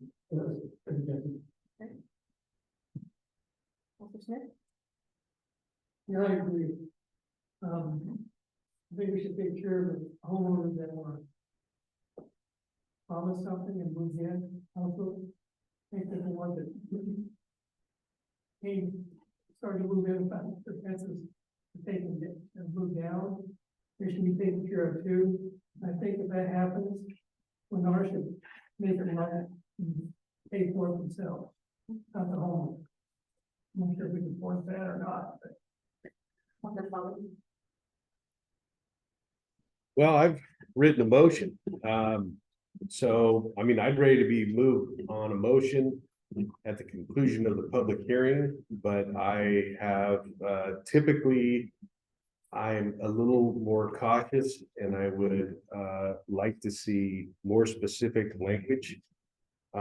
Because I think we could support the planning commission's recommendation, but without a 3-foot setback, only affecting those properties that are essentially identified, which it's not 100% clear to me what's identified. If I had that, then I'd feel a little bit better about moving forward with a motion. But anything going forward, would be subject to a 3-foot setback. In my opinion, and that's where I'm camped at right now. Counselor Capen? I am close to aligning with Councilor Sheldon. I think there is not a crystal clear decision tonight, and I'm not ready to make a motion for planning commission's recommendation. However, at a future date, my ask is that there are very clearly defined option A, and this is the outcome to the homeowners, to the city, option B, and what all of those will entail. Crystal clear, and that's my ask. And I know that's a big ask, but I also know this is a decision that myself and councilors do not take lightly, that ultimately going forward, this is gonna have a repercussion either way. There's gonna be a loser in this. So my ask tonight is that I am not a general consensus to make a decision moving forward. But to staff, when we approach this again, crystal clear option A, option B, option C, and what are the ramifications for the homeowners for any of those options that we don't want to say. Thank you, Councilor Kendall. Well, I don't like back alleys, I never did, and this, you know, come to. A lot of. I don't know where the clear vision come from, is that city oriented, where did that come from? Where do we get the clear vision? It's a planning standard. It's just a planning standard. Planning standard, okay. It's a long time transportation safety standard that you'll find in, you can correct me if I'm wrong, Mr. Stevens, but I believe you'll find it in every jurisdiction. Yeah, great idea that, BWC is. So I just wanted my last comment. I think you know where I'm going, but anyway, is there any back alleys in Washington County that have 6-foot fences? Besides North Plains that wants to go to 3? I'm just curious. Actually, Help me out here. sorry, Steve, or Andy, if you can go to the last slide here. Yeah, back one. Is there an additional slide? Okay. Yeah, the other one. I did have examples of. Oh. There we go. After So the, this is after the. Laurel Oaks in Hillsborough, and I believe, Steve, is that the community you also pointed to? You pointed to I'm not sure what subdivision it was a part of, when, the picture that I took into my, PowerPoint, I had the address, but I'm not sure what subdivision it was part of. So this is an example of private alleyways in Hillsborough, Laurel Oaks, where you can see the 6-foot fences. They are set back. However, you can also see where the garages are within 2 to 3 feet. So you have the fences and the garages along the alleyway. So they're not the 6 foot, but it is not the in 3 feet. Could it be? It You know, could with the be, site distance, uh, not trying to complicate it, I mean, move it in 3 feet, I'm just saying that. so even the upper left-hand corner, you can see Right. that the fence is Okay. pretty much within the 6 feet. And it's just that here, the clear vision is not applied to the alleyways, it's only applied to the corner, to the actual street onto the alleyway.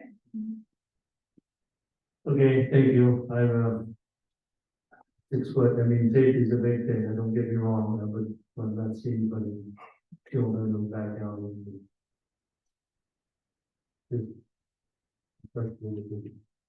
Maybe it could be so simple as you're going 6 foot fences, but I'm talking one. You know, I sympathize with the home. We also get some information about the, I want to take the Menards attorneys word that the city will get sued if there's a clear, the non-clear site rule there. I don't think that's real. Can we get that, our take opinion on that too? I'm sorry, can you explain that? Yeah, our take opinion on the liability that we would have if we were to allow the violation of a clear site? Yeah, your question is to get clarification from the city's attorney on the city's liability, should we allow fences that were not established lawfully to continue to remain, is that correct? Absolutely. Okay, yes, we will look into that, if that's the direction. Counselor Page, I just want to clarify my comments. The question I was asked is who would be liable, not who would get sued. I am totally in agreement with what your city attorney will probably say, that, yeah, you could see the city get sued for that. What I was saying, and what I want to be clear about is that from my standpoint, the liability would be on the driver in the end game. It would not, keep the city from being sued one way or the other. As Steve pointed out, cities get sued for all sorts of things all the time.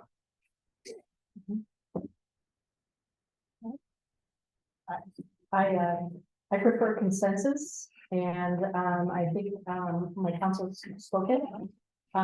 As far as the information, I think that many of us would, sounds like we would lean towards the setback, but there's more information that we need in order to make a really rock solid decision on this topic. So with that said, looking at my calendar, trying to figure out when we could bring this back to council to continue the public hearing until a date certain. So we can get this additional information to make a decision. And I know our next meeting in September is going to be a doozy. Yes, Correct. we'll have more participants, yes. Yeah. I don't think I'm the chair. So the next meeting after that would be the 18th. The 18th seems to be the right date, yes, Okay, September 18th at 7 PM at Jesse Mays, that would work for us. that would look okay. Yeah, that's helpful because there's a few questions in here that council have asked, and that'll give us enough time to do that on top of preparing for the Okay. September 5th or 7th hearing Yeah, we're having yeah, up. okay. Mayor, if you don't mind me asking a question, would you like, it wasn't clear. You know, we were kind of discussing whether Steve and I or Steve would come with you just with some proposed code language. Would you like to see that in addition to the informational questions you asked on the meeting? I guess I made that assumption that we would probably see that, especially maybe in light of Councilor Pagan's request as far as having, 3 different options, 2 or 3 different options, and I think it would be really clear to have specific code based on that. That was kind of the direction I heard, so we will get clarity on the number of lots. Yeah, I just wanted to clarify that, so we know what's going on. Yeah, and I just want to make clear, when we're looking at the number of lots, we're only talking about the number of lots that are currently in violation. I will separate that out so you understand that these are the lots that are currently in violation. This is the total number of lots that are this style, this type of rear loaded small single family that's in all of Brim Hill. So you can understand there's this number of lots and there's only 10 right now that are in violation. Everything else is either unbuilt or has submitted a site plan that complies with the current standard. We'll do that. We'll find out the implications if you were to leave something in place that was not in compliance with code, what the implications would be for that.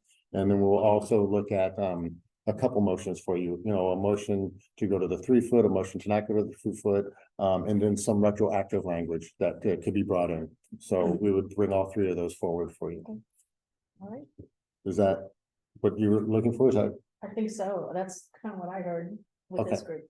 Yeah, okay? And then we'll reconvene on September 18th with that information. so we'll continue the public hearing until September the 18th, 2023 at 7 o'clock here at Desmond. Okay. Good. Thank you, everybody, for your participation.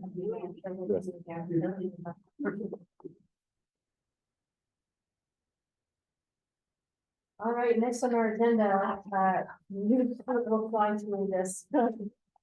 New business and any unfinished business.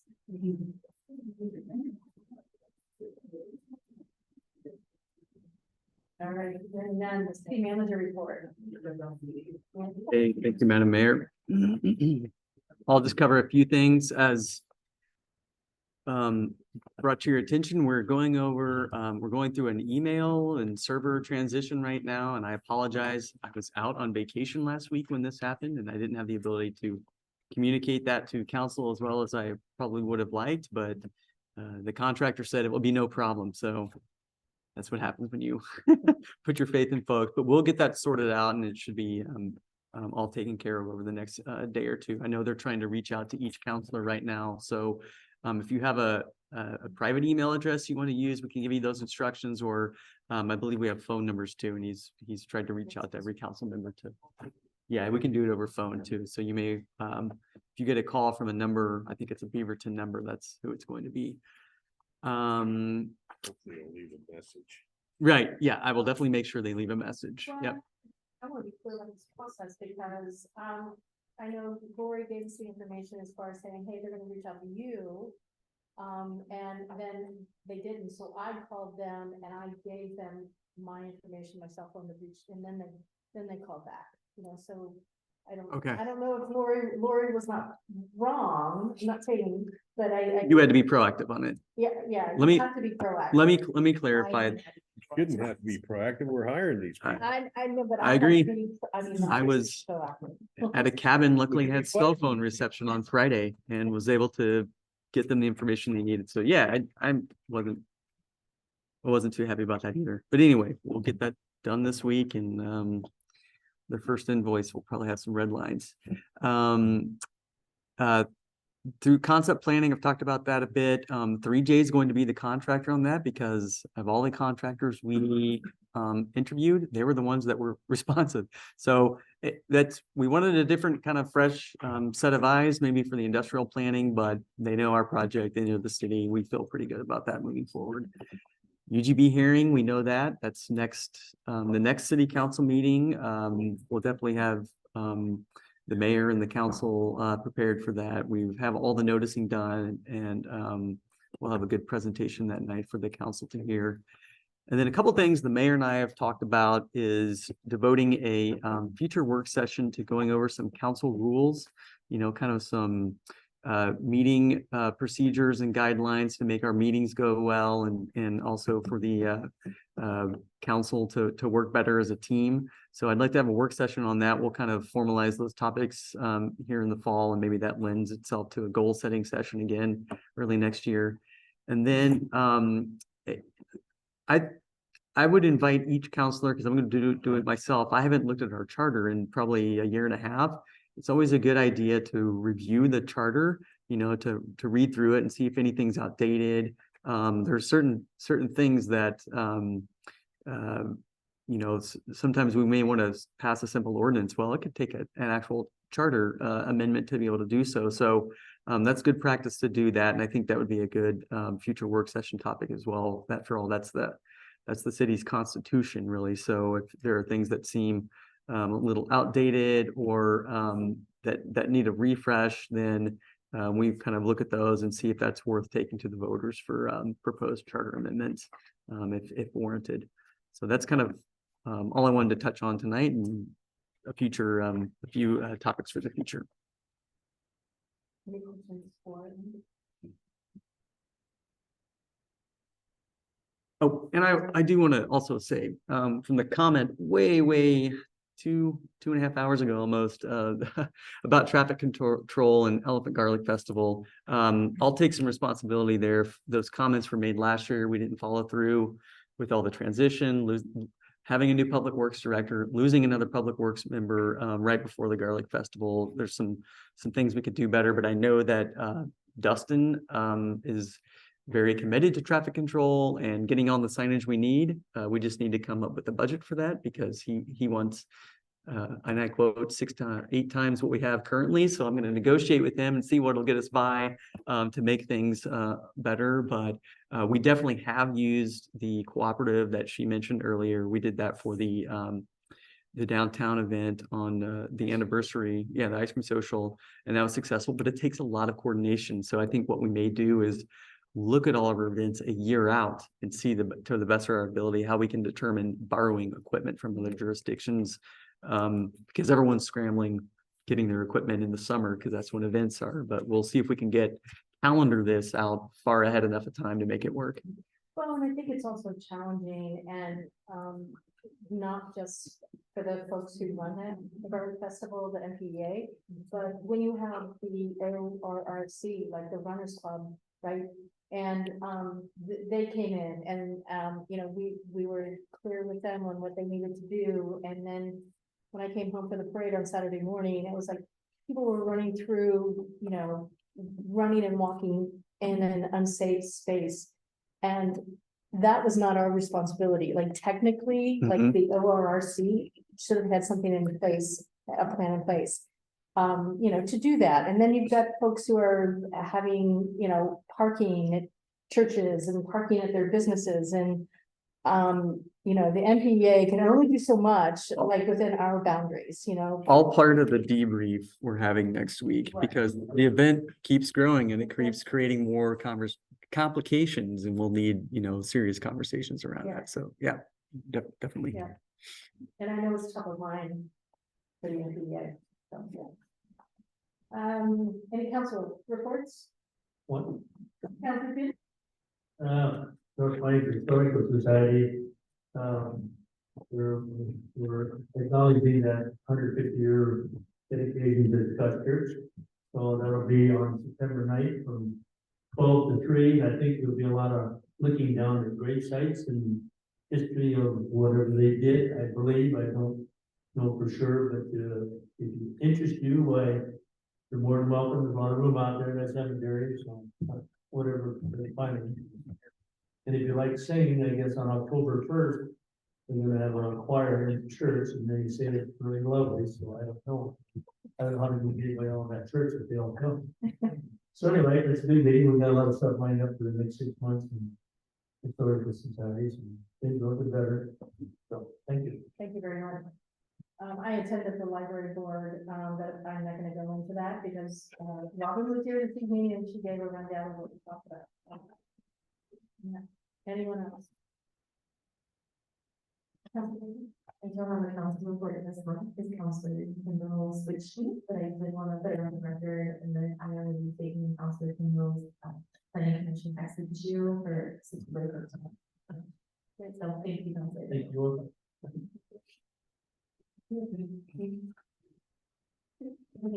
Report on the planning commission. Well, we move forward to adopt the findings for the urban growth boundary. So it's all unanimous. I didn't say anything except that they need more time to maybe think about this. That was my only comment. It's need to be part of the record. Needed more time. Yeah. Hey, there's a big I'll do thing. that. And get moving ahead. Well, we'll get right. We can find next time. Yeah. It comes for us. Yeah. Yeah. Yep. Yeah, exactly. All right. Anyone else? With that, thanks again for the conversation. Hanging in here. I guess this is kind of a gear up to our next long meeting next month. So, today is time, right? And I'll go ahead and close the meeting at 9:33. Thank you.